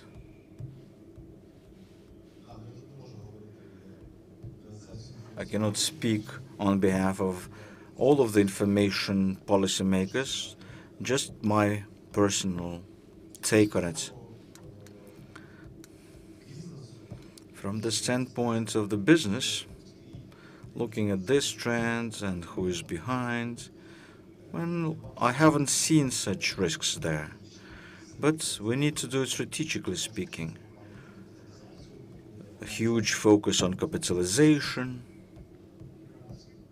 becoming the richest person in the Arab Emirates.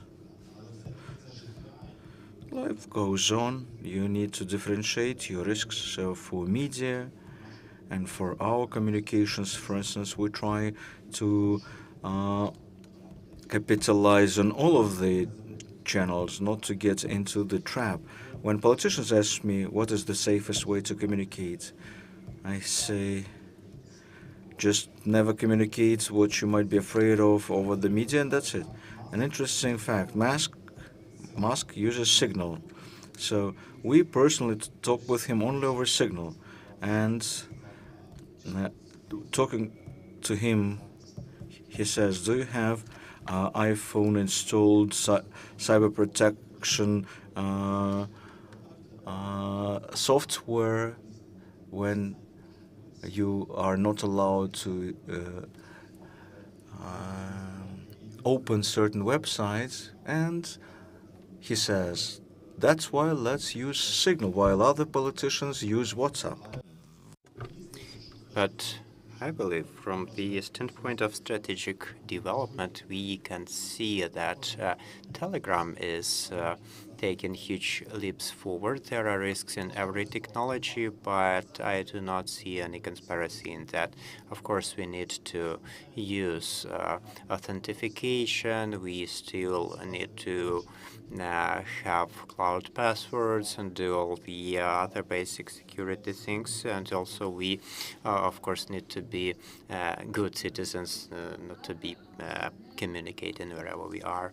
Also, I like to add, speaking of the risks, I am troubled by this Telegram situation because we can see that we were banned, in fact, by Facebook. Lots of Ukrainian content is being banned by Meta right now. We were very careful in our language, but still we were banned permanently. And Facebook was developing quite fast, and it was really good for monetization. There was some audience, and we could advertise quite well. But at some point, we have just lost a huge distribution channel, and that's a huge risk for the media. Some media lived on Facebook. They were Facebook media.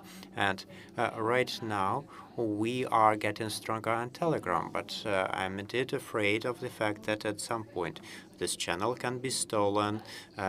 Someone can make up a fake channel like ours, and another option is for Duro to close it down. So with these huge audiences, even if Duro is a good guy, we cannot be sure of that.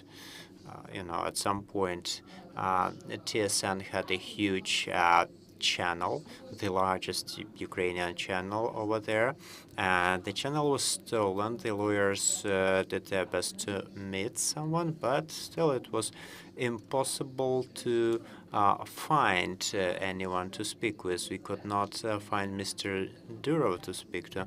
So it's a very bad situation when we don't have a chance even to speak to that person. Like, at least we have a chance to speak to Mr. Zuckerberg, I meant to the Meta office. Well, do you have any data on the media blocking on Facebook and Instagram. We actually have direct communication established with Meta, and we could be instrumental for you in getting unblocked, or at least we could support you in getting more detail about the situation, and we could also arrange a special workshop that Meta could deliver for you on Facebook or Instagram or whatever your needs are. And also, if there are any big channels that need verification in Telegram, this is something that we can also support you with. Yeah, we'll have a chance to speak about this on Tuesday. Okay. So, you want to hear from me about the difficult lives of the Ukrainian media? Yeah, that Google can change their algorithms all of a sudden. What about paper? Should we just buy cheaper paper somewhere? Yeah, paper is very reliable. I don't have this expertise like Mikhailo, who knows lots of people in Telegram. But if it's been there, if it's seen huge development over the decade, what they are waiting for. The same can be said about this war in Ukraine. What were they waiting for? Well, this sounds a bit manipulative. Yes, but still, it's business, it's money, and you see they can be sold or merged or whatever, and there is always a risk. Yeah, you have mentioned that there are risks everywhere. There are risks on Facebook or with Meta, and it's a huge risk when all the media depend on 4 people in the world. This is a huge existential risk, and half of the world is thinking about how to deal with this. Well, the most important thing is for Telegram not to be bought by Elon Musk, because in this case we are duped. Yeah, I believe that Twitter is a platform of future, something that everyone needs to use. Yeah, so there was this mention that the Ukrainian journalists are not using Twitter, while the American journalists are superstars on Twitter. They have hundreds of thousands subscribers. Yeah, and Snapchat is always very popular, more popular than Instagram, and this is something that they were using, and we are not using it yet. So I believe there will be some considerable reform on Twitter, and seeing the past history of other companies owned by Musk. Many people discuss his actions, but still it's a platform where everyone needs to be represented and where everyone needs to communicate. Yeah, using this opportunity, we want to develop our Twitter representation. If there is a person knowledgeable in this subject, please contact us. Previously, people would tell, please do not contact us directly. Now we say, please contact us. Do you need journalists? Yes, I need about 5 journalists. We have lots of vacancies. Okay, so this is where we will end. This was the Ministry of Digital Transformation, Forbes Bubble, and thank you so much for being here. Right now we have a break for 15 minutes, and we are going to continue since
панове, і ми розпочинаємо.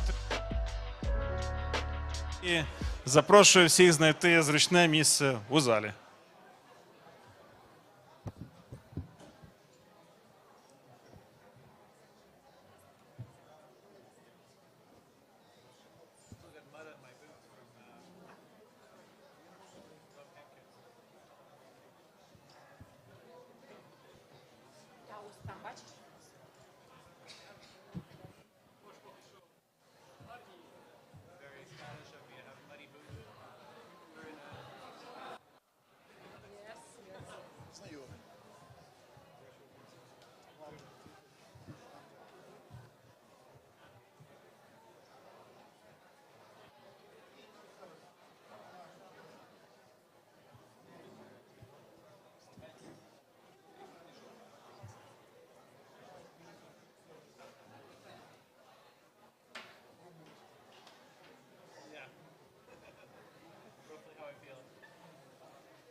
We'll have full house soon. I have a special mission now. Lots of you have seen in the foyer the exhibition of the trophy Russian artifacts collected by the national police officers and the territory of Kiev region. Extremely important elements for us of this whole event, because let me remind you, we operate not in a vacuum. This is a daily life that is happening all around us, and unfortunately, sometimes it brings horrible news and surprises. So now I would like to give the floor to Andriy Nebitov, who heads National Police in Kiev Oblast. First, I would like to welcome all of you and thank you for attending this event. And special thanks from my subordinates, officers of Kiev Oblast, because after February the 24th, we have operated with people of your profession in the cities that I visited, and I visited so many things, many locations. I've seen journalists all around, local journalists and obviously foreign journalists as well, who helped basically online to tell the whole world what was happening in Ukraine. And it was a genocide. All those first victims, let me remind you that we've been exhuming the civilians, and it's already 1,369 corpses and more than 80% of them were killed with small arms. Basically, they were shot down from machine guns or sniper rifles. And they've been killing journalists at Romanev Bridge in Irpin, and you've all observed all that. And once again, I would like to thank you specifically. The work that was extremely important at that time, and you have motivated not only us but everyone, and the level you raised the international support of the whole community, not only at the level of the heads of the states, but ordinary foreigners. Well, that's thanks to you, and thank you for that. And the artifacts, yes,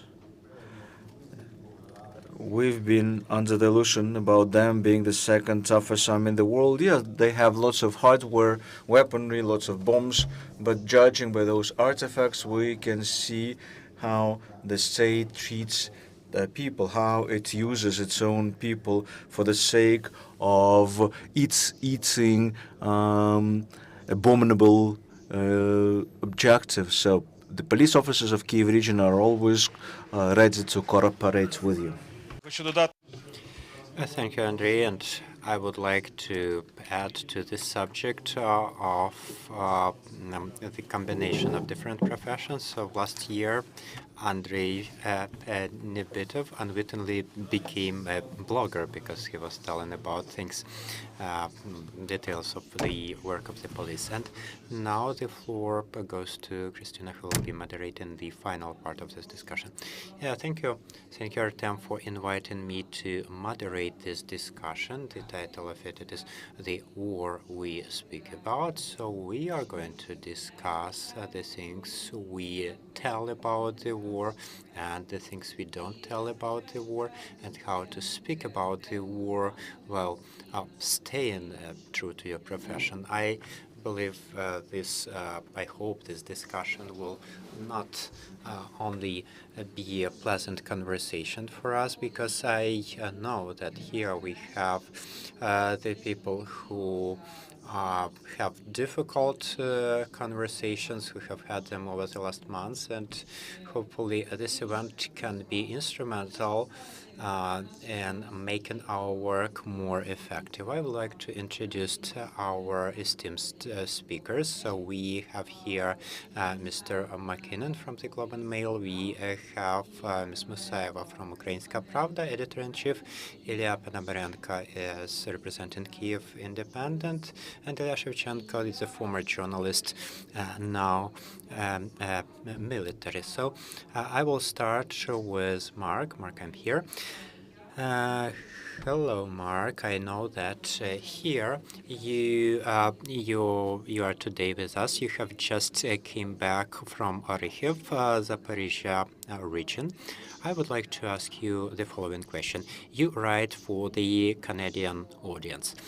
Why do you believe reporting from Orikhiv, Zaporizhia region? Many Canadians, I'm sure, don't know where that place is. Why do you believe it is so important for your audience? What impressed you there? And why are you traveling to such distant locations of Ukraine? What do you want to show the world? Thank you very much. And first of all, apologies that I can't answer that question in Ukrainian. I blame the owl from Duolingo. He's taught me nothing. It's a very good question, and one that you think about when you're driving down the road to a place like Orikhiv. And I was traveling yesterday with my colleague Anton, who's in the front row, taking an awkward photograph of me right now. And we saw literally sort of jet stream across the sky, and we didn't know whether this was a fighter jet or a Russian missile. And you sit there and you realize, this is going to be a risky thing to do, and you press on. And the why is because I've covered a lot of conflicts, and at some point, people stop paying attention. The attention drifts. A conflict like Afghanistan or Iraq that had the front page at the start of the war starts to fall back further and further. And when that happened, the conversation switches. Governments can take a little more time. with decisions. And I hope, the idealistic journalist in me believes that we're influencing the public conversation in Canada, and I believe we need to keep our attention on Ukraine, and we need to pay attention to what's happening here. And one of the ways that is always resonates, at least with the readers that I speak to when I go back to Canada, is when you show them what it's like to live in a place like Orekhiv or Chasev Yar, where we also visited the last few days, and show them what it's like to live in these places, because people don't understand tank battles or trench warfare, but they do understand, or they can envision what it's like to make decisions about whether you live in a place like Orekhiv, or whether you leave with your family. And if you leave with your family, are you leaving behind maybe the older generation that doesn't want to go? And then if you've decided to stay, how do you get food? How do you get water? Where's the electricity coming from? It wasn't coming, of course. So as an attempt, and you wake up each morning, and that's what pushes you onwards to do these things, to try and keep this from sliding down the scale of public attention, to keep it on the front page. Просто інколи складається враження, мені навіть про Україну. Sometimes we are getting this impression, even in the Ukrainian journalism, that at some point people started to travel there less because, people are getting tired of this subject that, okay, water and gas are unavailable in some places. Okay, it's difficult to show that one place is different from other places. Is it easy for you to persuade your editorial board that you should do reporting from some distant place they don't know about? No, it's quite a complicated discussion. We spent the weekend in Donbass trying to convince them to let us go to Bakhmut, and they were, the discussion they have at their distance is risk reward, and whether it's worth what level of risk is worth what level of reporting, and that's why we ended up in Chasev Yar, frankly, rather than in Bakhmut. So it's a constant discussion. That said, so far this conflict has managed to hold the attention of the world much better than other conflicts that I've covered, like Afghanistan, Iraq, Chechnya. And I think that's because people so far in Canada, the average reader, gets that this is a war about values, and that there are consequences if Vladimir Putin gets his way in the struggle. So, it is very important, and this, if I was going to make a pitch to the people who are powerful in this room, this is why you can't keep us from getting to the places we need to report from. Mr. Podolyak left before I could make my pitch, but this is why you need to engage not just with the television stations that Mr. Zelensky is very good at, but with the newspapers that actually drive the media agenda in a place like Canada, with for the freelance journalists, with the online media. It's really important for all of us, the entire system, that all of us play different roles in here, just to to play our bits and to keep this keep it on the front page. It is important. Ти вже частково відповів на моє наступне запитання. You have partially answered my next question, and I'll be given the floor to the next speaker soon. But here you have a chance to do this. We have the press secretaries of our different governmental institutions. So what is the one thing that Ukraine does not understand about Western journalism? To be fair, no one obstructed us when we were getting into Orekhiv this week or in Donbass last week. But the one that stuck out in my mind as a very sort of strange incident was the liberation of Kherson in those first few days afterwards, where there was this attempt, and I'm sure there's a security side to this that we'll hear about, to sort of keep journalists from going into Kherson too early. And some journalists briefly lost their accreditations.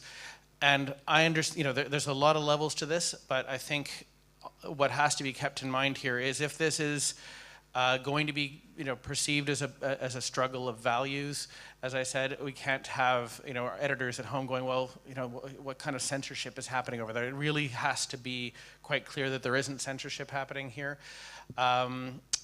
And also, it is to return to my previous pitch, I think there's been a little bit too much, giving sort of interviews to major television stations. They're competing for each other and getting on the air, when at the end of the day, what keeps, and I can only speak really about Canada here, but what drives the news agenda in a place like Canada is the newspapers, the print, the written media.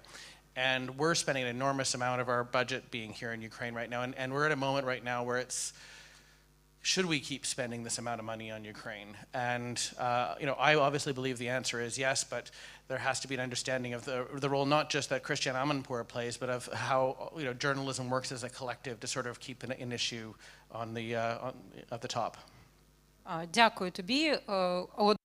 Thank you so much. Indeed, the audience here will have a chance to say their word. We will do this later. But right now I'm speaking to Civil, and Ukrainska Pravda is seen quite often as a very political media, because this is where people get their insight about politics, etc. In the first months of the war, people were not interested in politics much. They were interested about missiles falling down.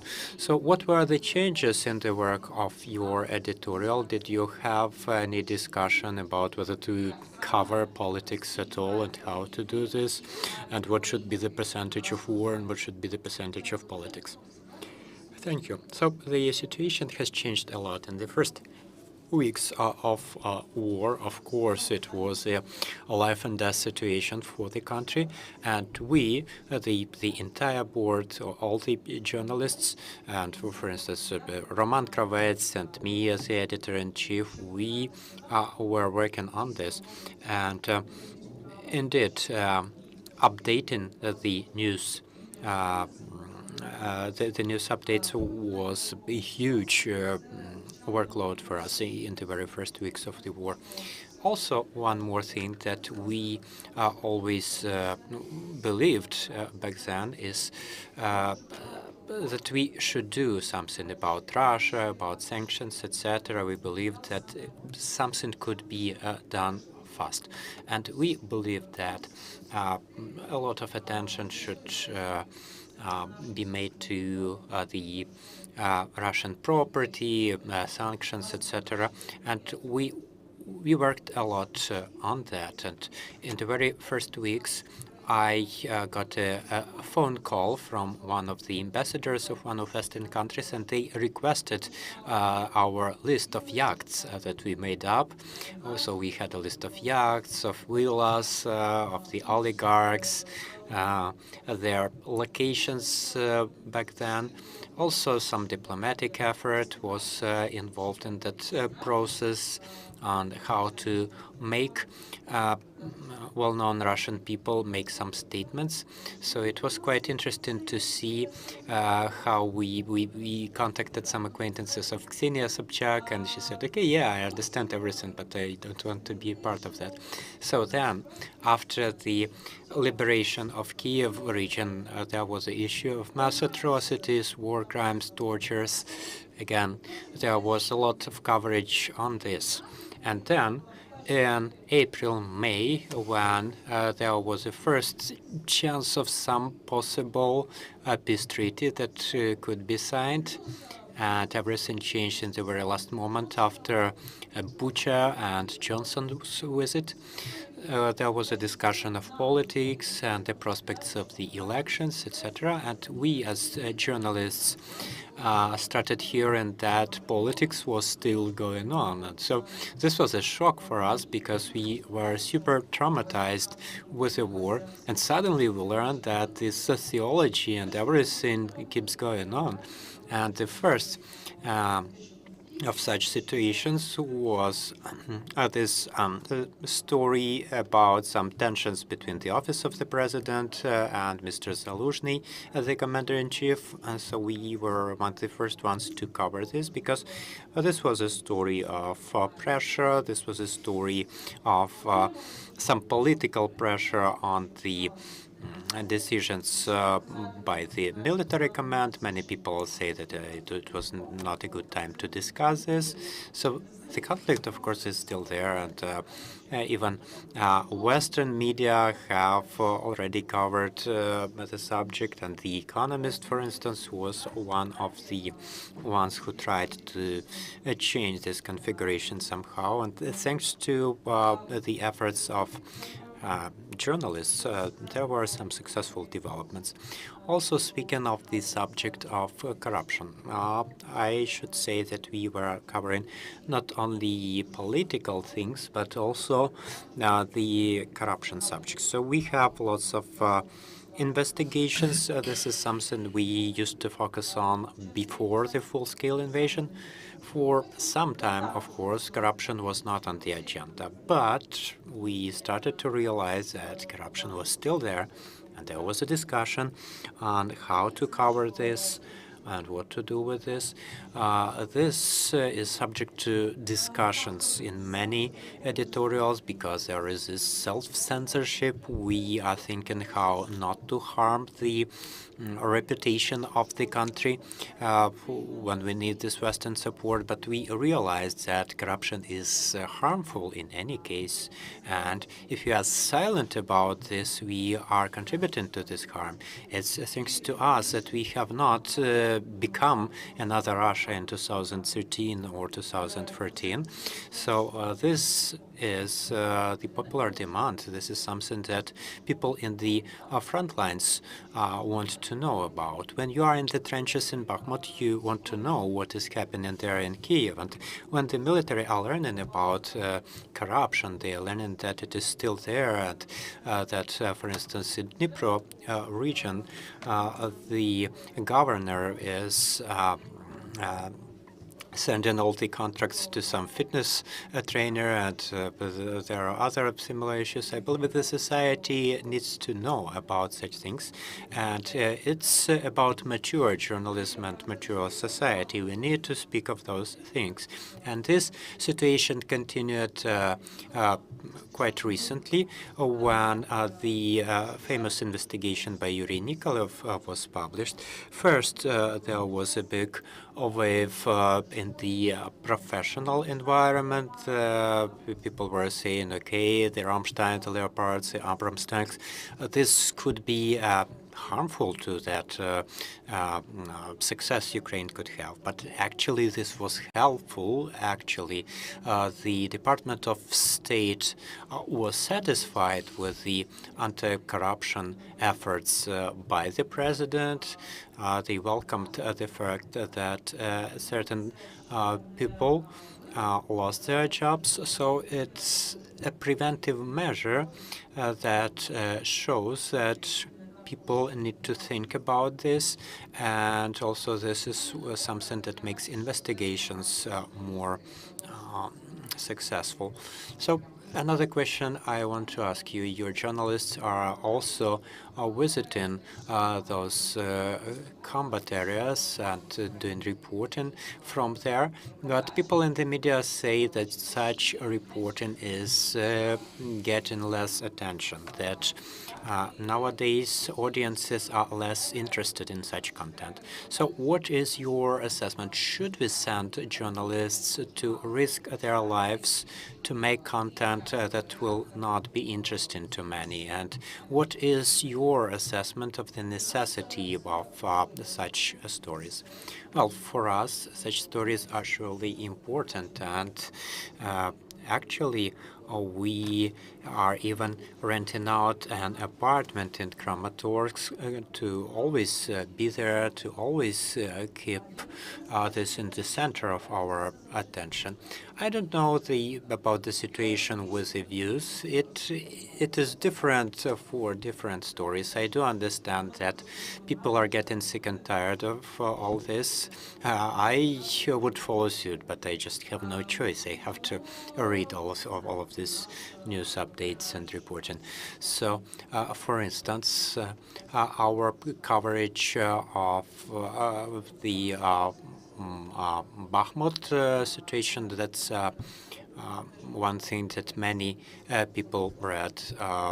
Our story about Beyonce, it also got about 200,000 views. It all depends on the specific story. It all depends on the specific people in these stories.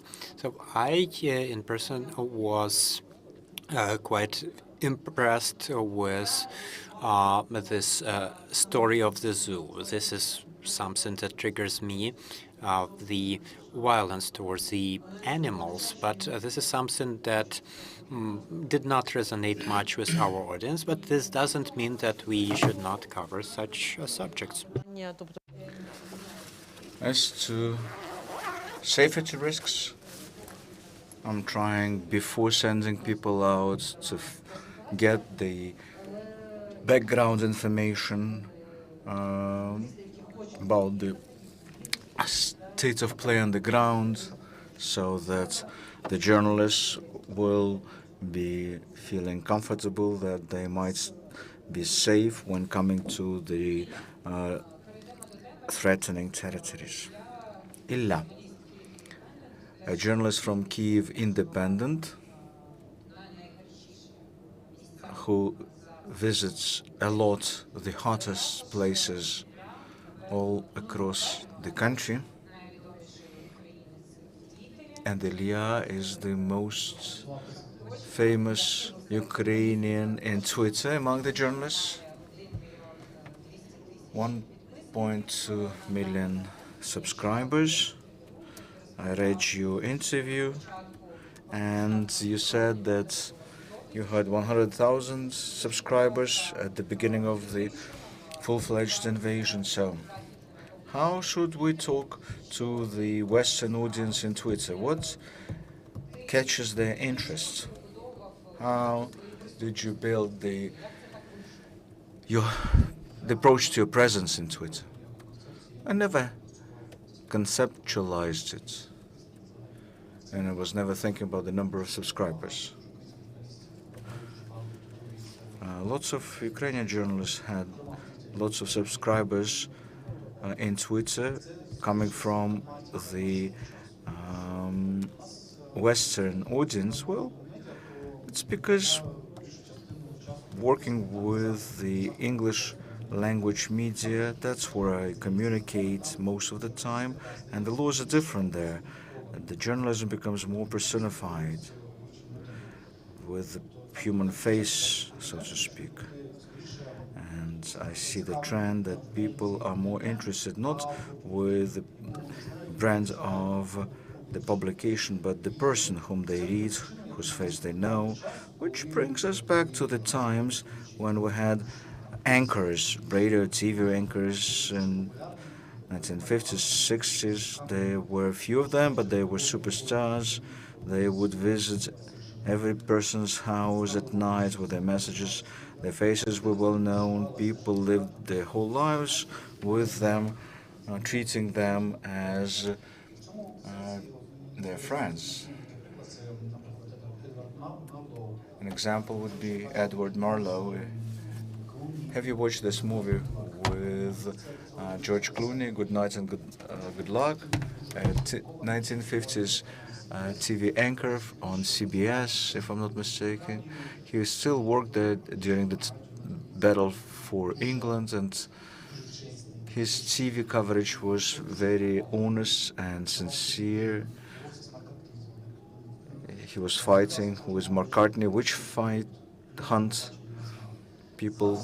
He was every evening's presence in everybody's house. So at the time of Twitter, that's what works. This mechanism becomes timely again. How does it work?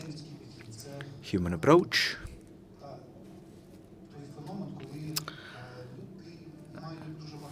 A phenomenon when people have lots of information coming to them in the form of the news, dry facts, fast and dirty, if you will. But often enough, people are missing thoughts, emotions, ideas, experience, feelings emanating from a person who is in the middle of this maelstrom. So, yeah, you're one of the million Ukrainians, but you can generate something more than just dry news. During the battle for Kiev, and later on, we, the journalists, were basically taking notes on a daily basis about our emotions, about feelings on a daily basis. You wake up in the middle of the night because of the shelling that woke you up, and you write something in the Twitter like, "Nice attempt, Putla." You can joke, you can share pain when a friend of yours was killed, or when you visit front lines, you tell people that while you were waiting, that's the TV series on Netflix that I was watching.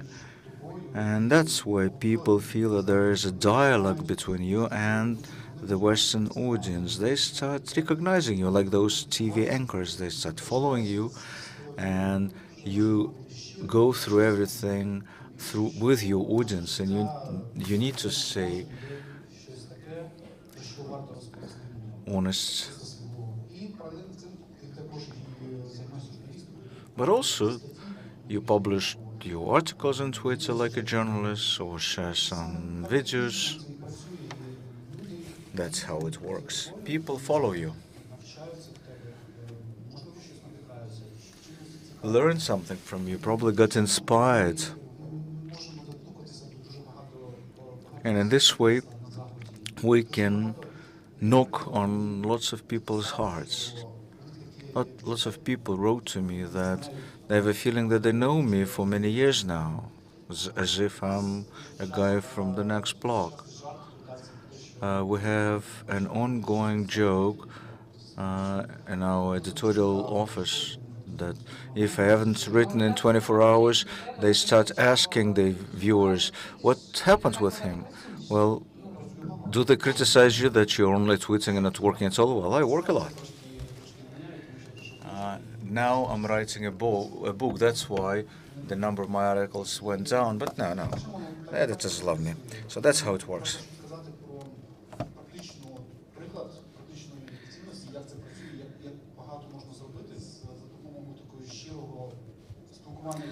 Just a case of what you can achieve by being sincere with the audience.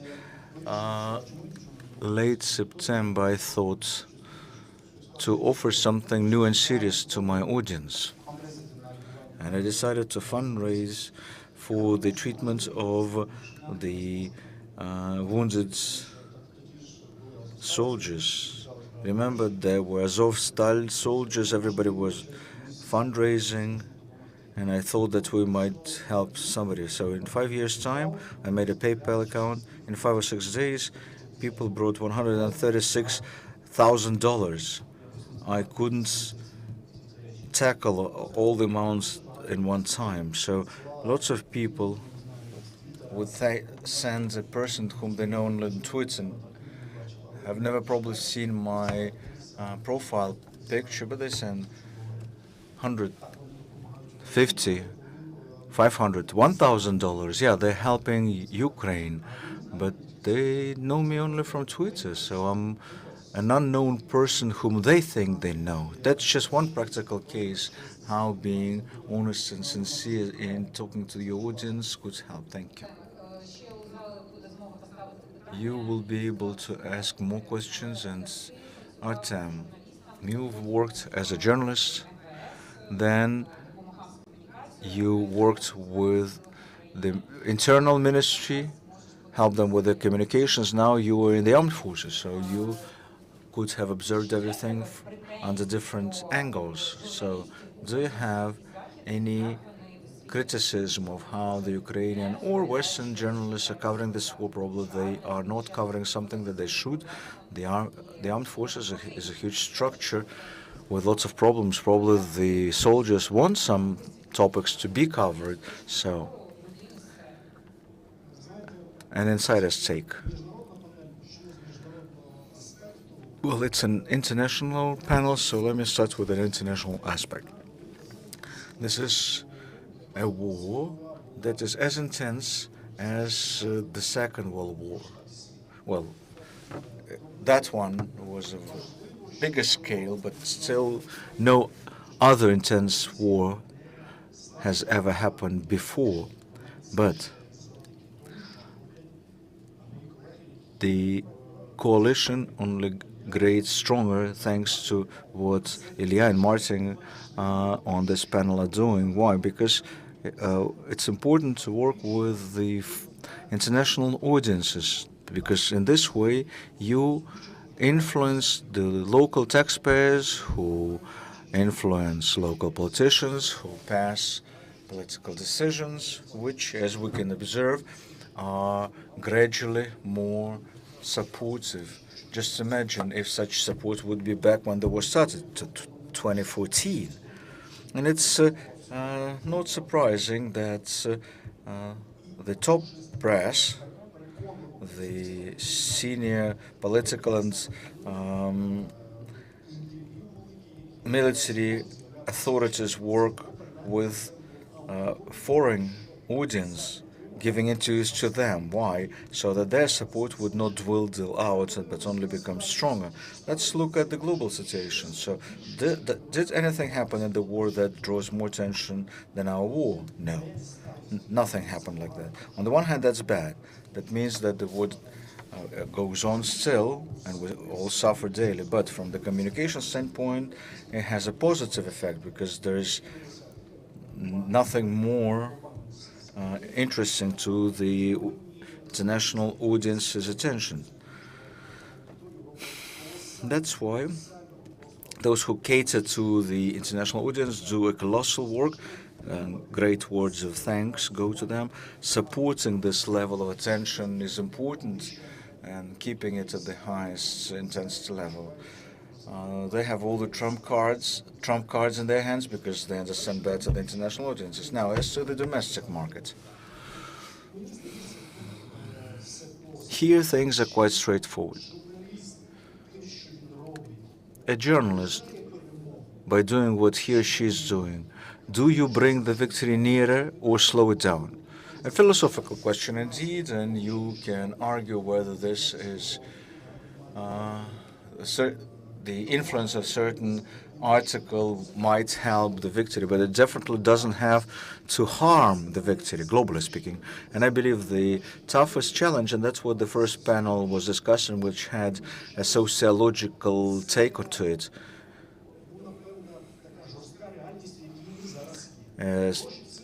strict reality is this: substantial support and expectations to win,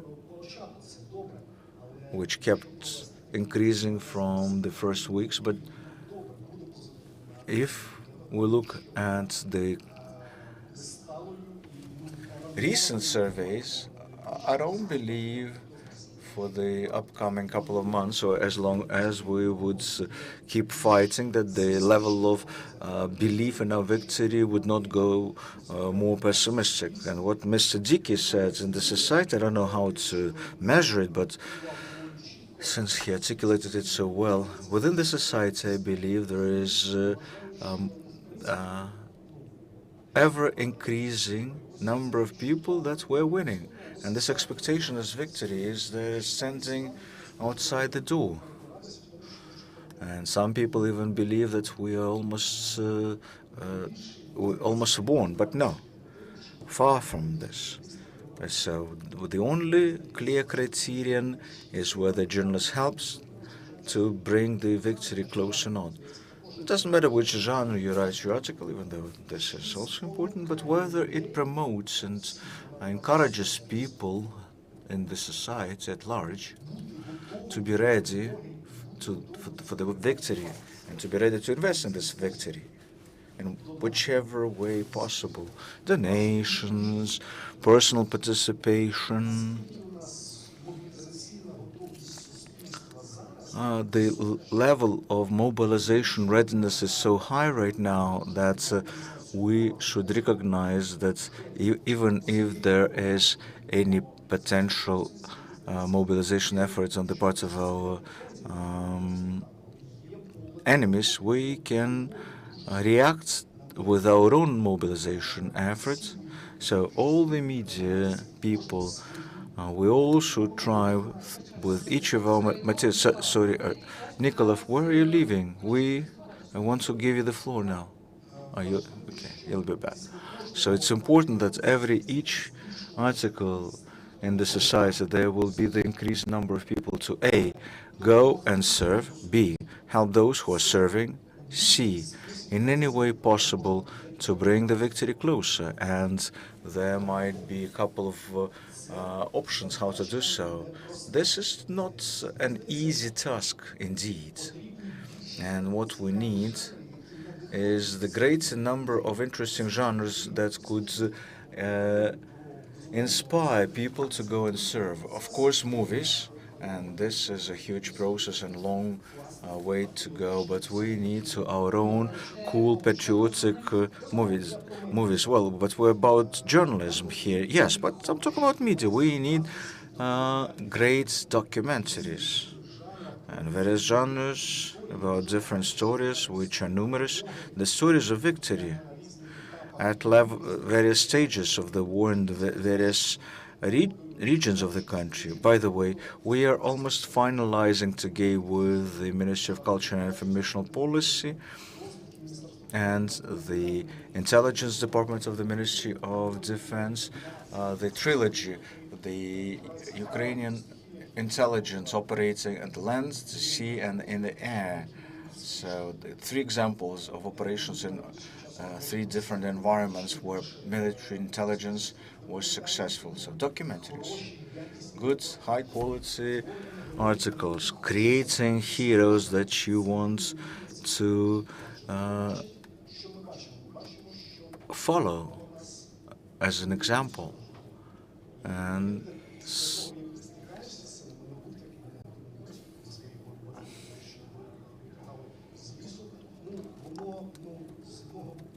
And it's the time when your brothers in arms keep being killed.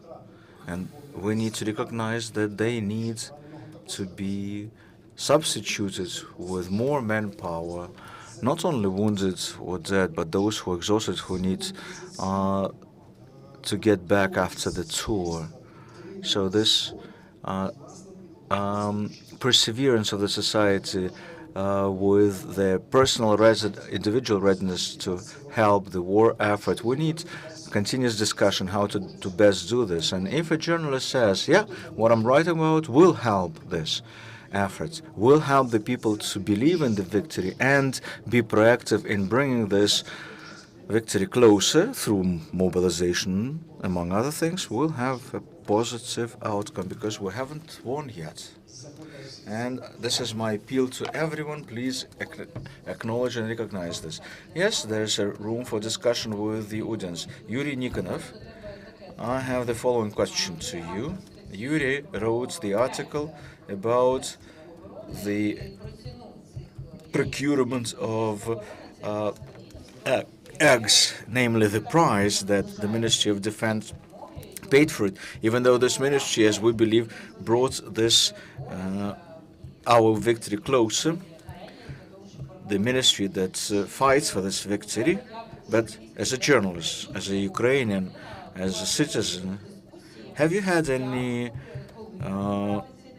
internal discussion with yourself whether to publish this article? Do you need to put shade over the ministry that fights for our victory? Hello, colleagues. I just finished my lollipop. So I never had any doubts, but I was reflecting it for a long time.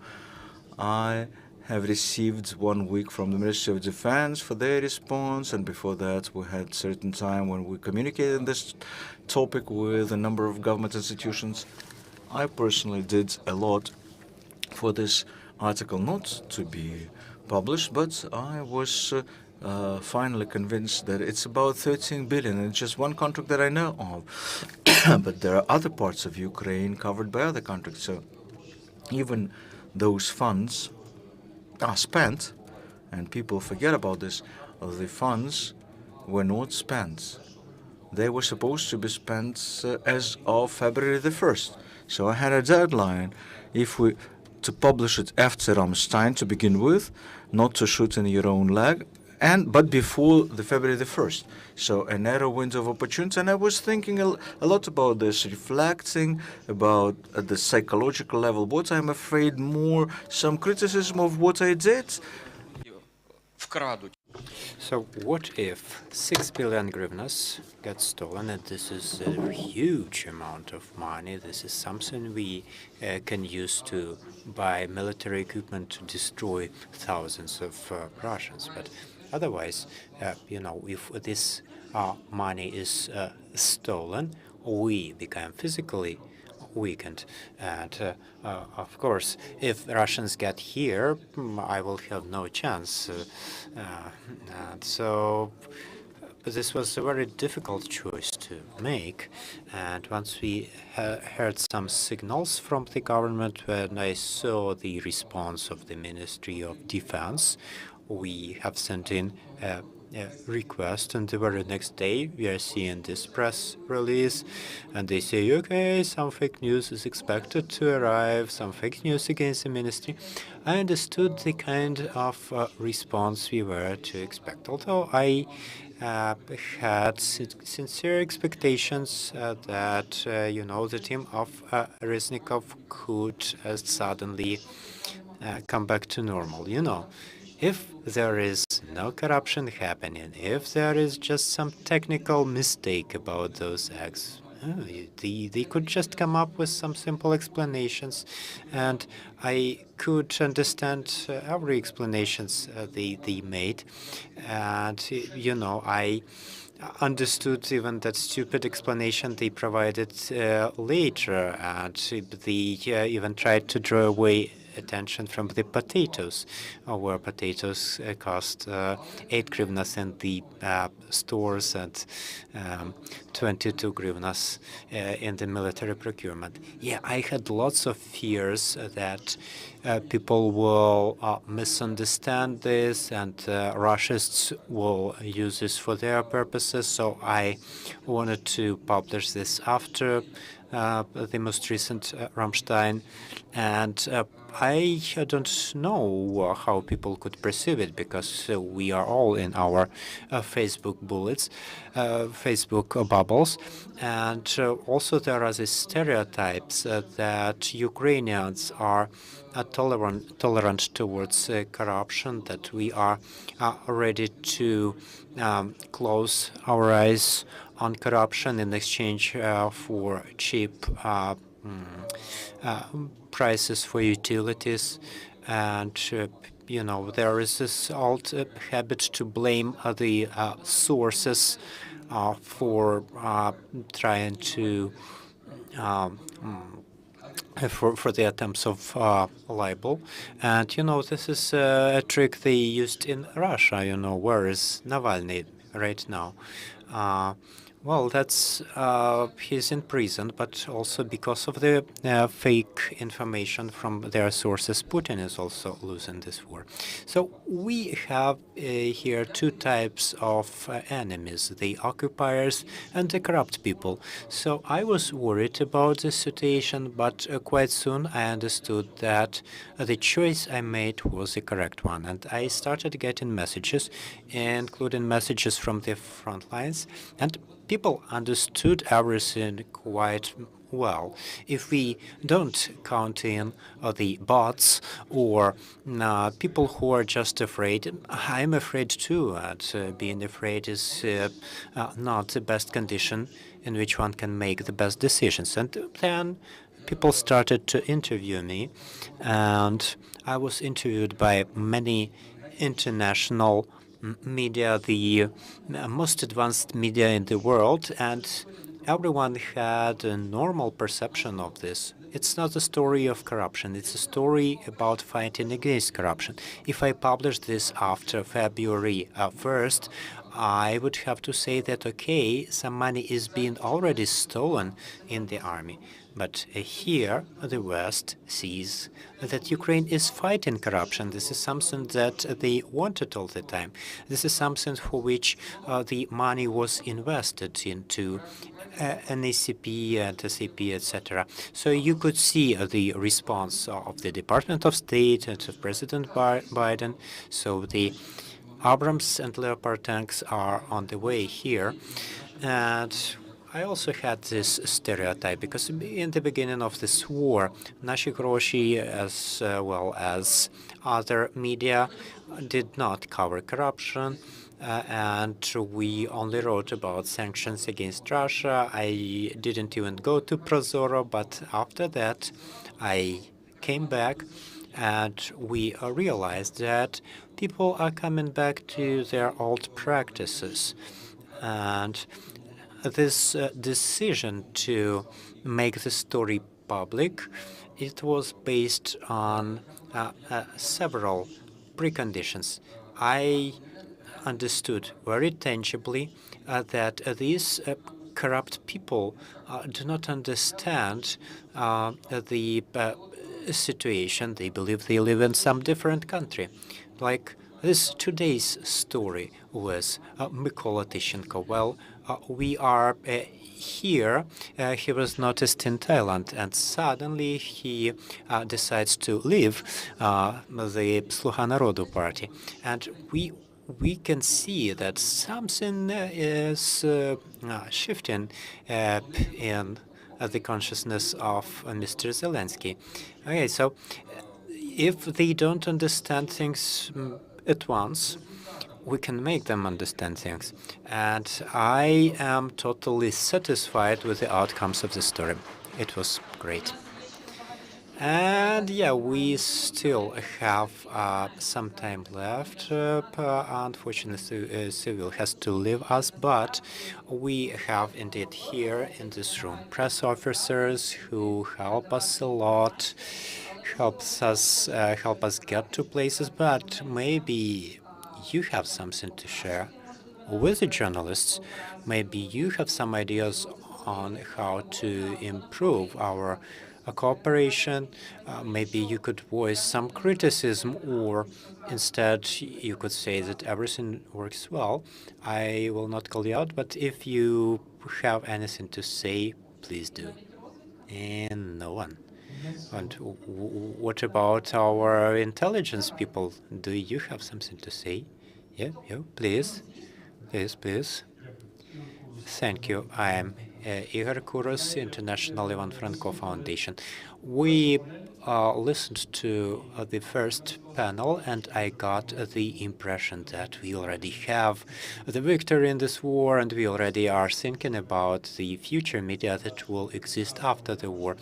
I believe that this thinking is premature, and things may happen not the way we are expecting this. And in this case, we will have the type of media that exists in Russia right now.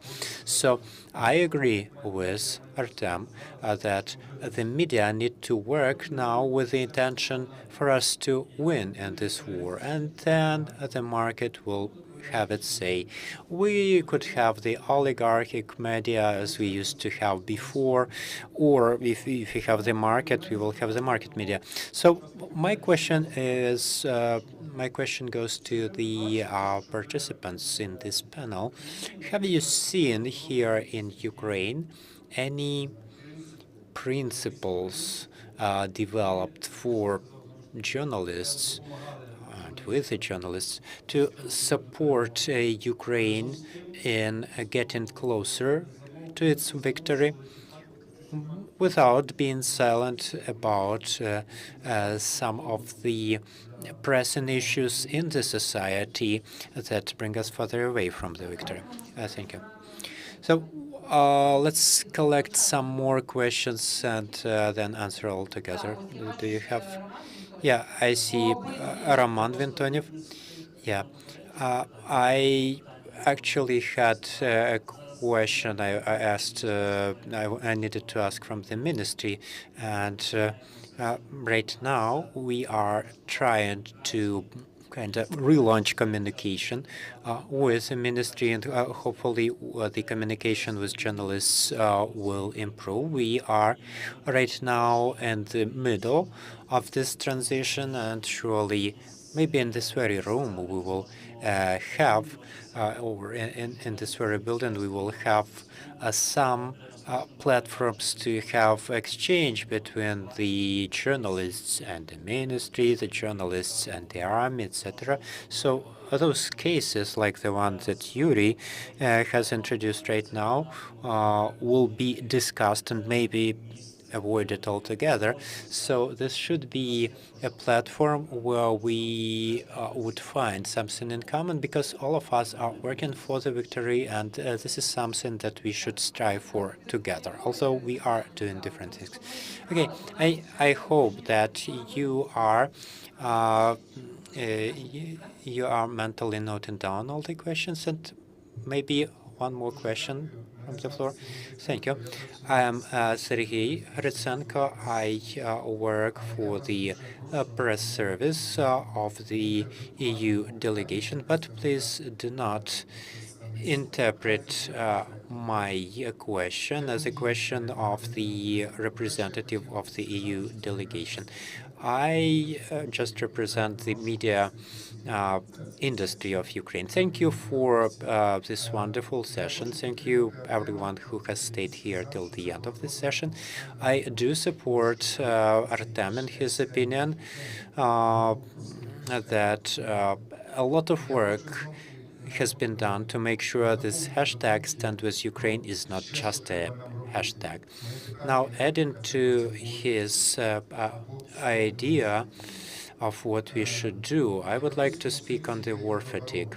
There is this so-called Eurobarometer in the EU. Many of you are aware of this tool for studying public opinion.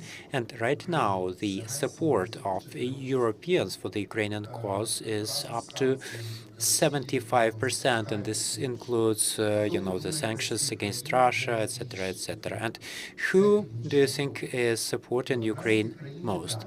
Well, Ukraine is most supported by Northern Europe, and one of those countries is Denmark. 92% of the Danish people are supporting Ukraine.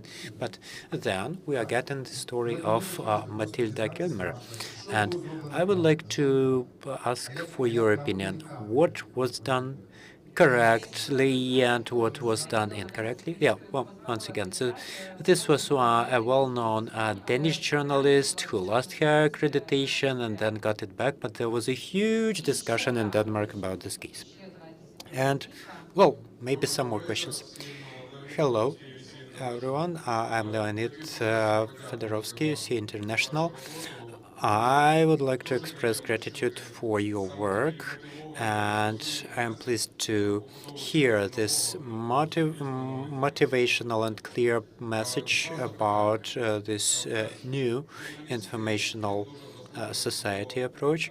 I have two questions. First, journalists are very vulnerable to being kidnapped by the enemy. So first question is, do you use any approaches to check your journalists' readiness for their deployments, and how do you work with the local security actors? And second question is about the quality of information in the wartime. When you are using the local experts for comments, do you verify the information in any way? Because we are facing a problem right now. Unfortunately, the enemy continues to adapt to our activity. The enemy continues to be quite active in in their approaches, and one of the tools they traditionally used is abducting the journalists, because the journalist is someone who can be influenced both informationally and physically, and also the information provided by journalists and the media also needs to be verified. We know about the numerous informational attacks, and how should Ukraine approach this? So, okay, so let us start answering the questions, but, well, let's give the floor to one person, and after that, we will start answering all the questions. Well, I would like to address the broader audience here. I'm the head of the press service in the National Agency for the Prevention of Corruption. I have heard this wonderful insight here from Yuri Nikolov that this case with the eggs is a case not about corruption, but about the fight against corruption. So when you hear those thoughts that covering corruption should not be on the agenda now, please don't believe. And the Western audience understand this subject more than all of us do. Quite soon we will have the presentation of last year's edition of Transparency International ranking, and we truly hope that Ukraine will do much better this time in the ranking, because right now we are observing some titanic shift in the perception of corruption in Ukraine.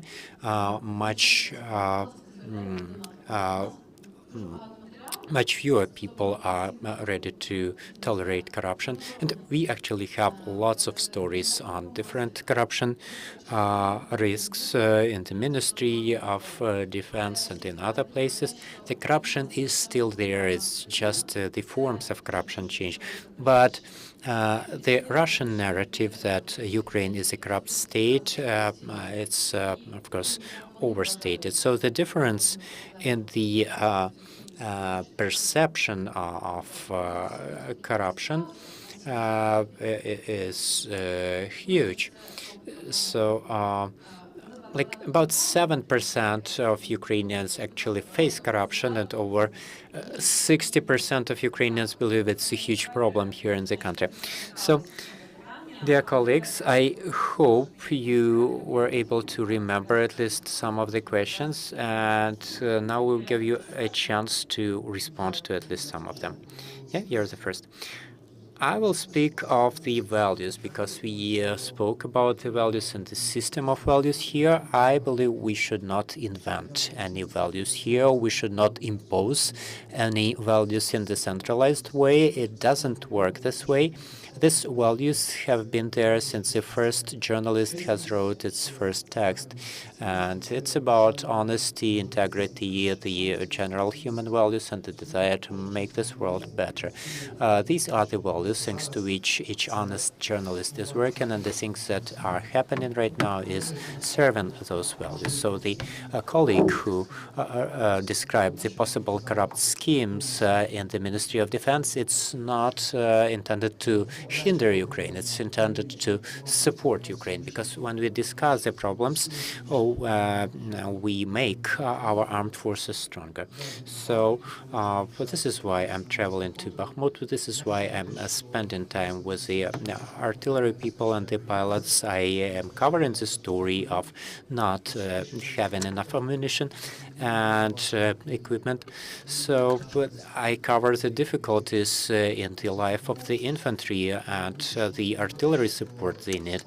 We are not writing this to instill some depressed moods, but we are writing this to encourage our Western partners to strengthen their support, because we know that this is in line with our values, and this will support us in bringing victory closer. So I cannot invent anything else here, and I believe that the wartime journalist here in Ukraine is doing quite well. We know a lot of good examples, and we are proud with the impression we are making on the West. So let us do, each of us, their business and keep on working till the end. So I've been told that it's time to finish, so just a few words from Yurtem. Yes, a few words about corruption. Thanks to the European partners, we have very strong anti-corruption infrastructure. So right now it's up to them to prove how effective they can be, no matter where the journalist is noticing this corruption. They need to investigate, they need to prosecute, and in the best case, the people need to be held accountable. This can be useful, and we could approach this from the legal standpoint. And also a brief remark concerning the thing you have just mentioned. There is no special document, and it shouldn't really be developed, but we do need to understand that places like Berdyansk and Melitopol, which are under the enemy occupation right now and which were not under occupation before, there was no journalism there before. There was classical Soviet journalism of Soviet style, Russian style, newspapers on paper, with outdoor advertising and huge billboards with the Russian flags, and the same thing is their newspapers, nothing else. We need to understand. That's Berdyansk and Melitopol that we went through just recently. And they felt superficially what the Russian world is all about, but this threat is not over. We need to get rid of it as fast as possible. Based on this, we need to think hard. What are the messages? Who is our target audience? Mark, and just one. I'll make this very quick. And obviously, I'm not Ukrainians, but I think we just have to be careful to think about what kind of victory we want to be working towards. I had this tension in Afghanistan covering the Canadian military. They sometimes got mad at me. I got frustrated with them. But that's what the fight was about making sure that I had the right to criticize and that people back home thought their money was being well spent. So I'll end there. Дякую аудиторії і спікерам за цю цікаву дискусію. Thank you for this interesting and outspoken discussion. I would like to thank Kristina Verdinska for beautiful moderation of this session. And have 3 statements to finalize this event. Thank you, UNIT.City and Media Center Ukraine.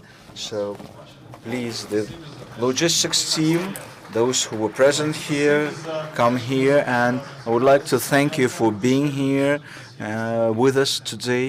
We have Media Center Odessa and Media Center Kharkiv people present here today. Alexei, Mikhail, Natalia, if you're still here, come show your faces.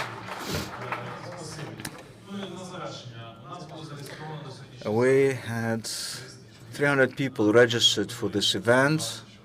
We hope that there will be 200, and that's how many people joined, 182 people plus the team. So the majority of those people got registered to this event even before the agenda was ready, before we knew who would be the keynote speakers. Only the date was known, which shows that there is trust between us. Lots of things could be done together, and let's raise the bar. And for Redkolegia 3.0 here in UNIT.City, register even without knowing the date. I can promise it's going to be interesting. Esteemed guests, speakers, participants, we still have some informal time. We need to learn what's the mission of the sponsors whom we've seen here. Thank you for being with us. Thank you for helping to bring the victory closer. Glory to Ukraine. Glory to the heroes.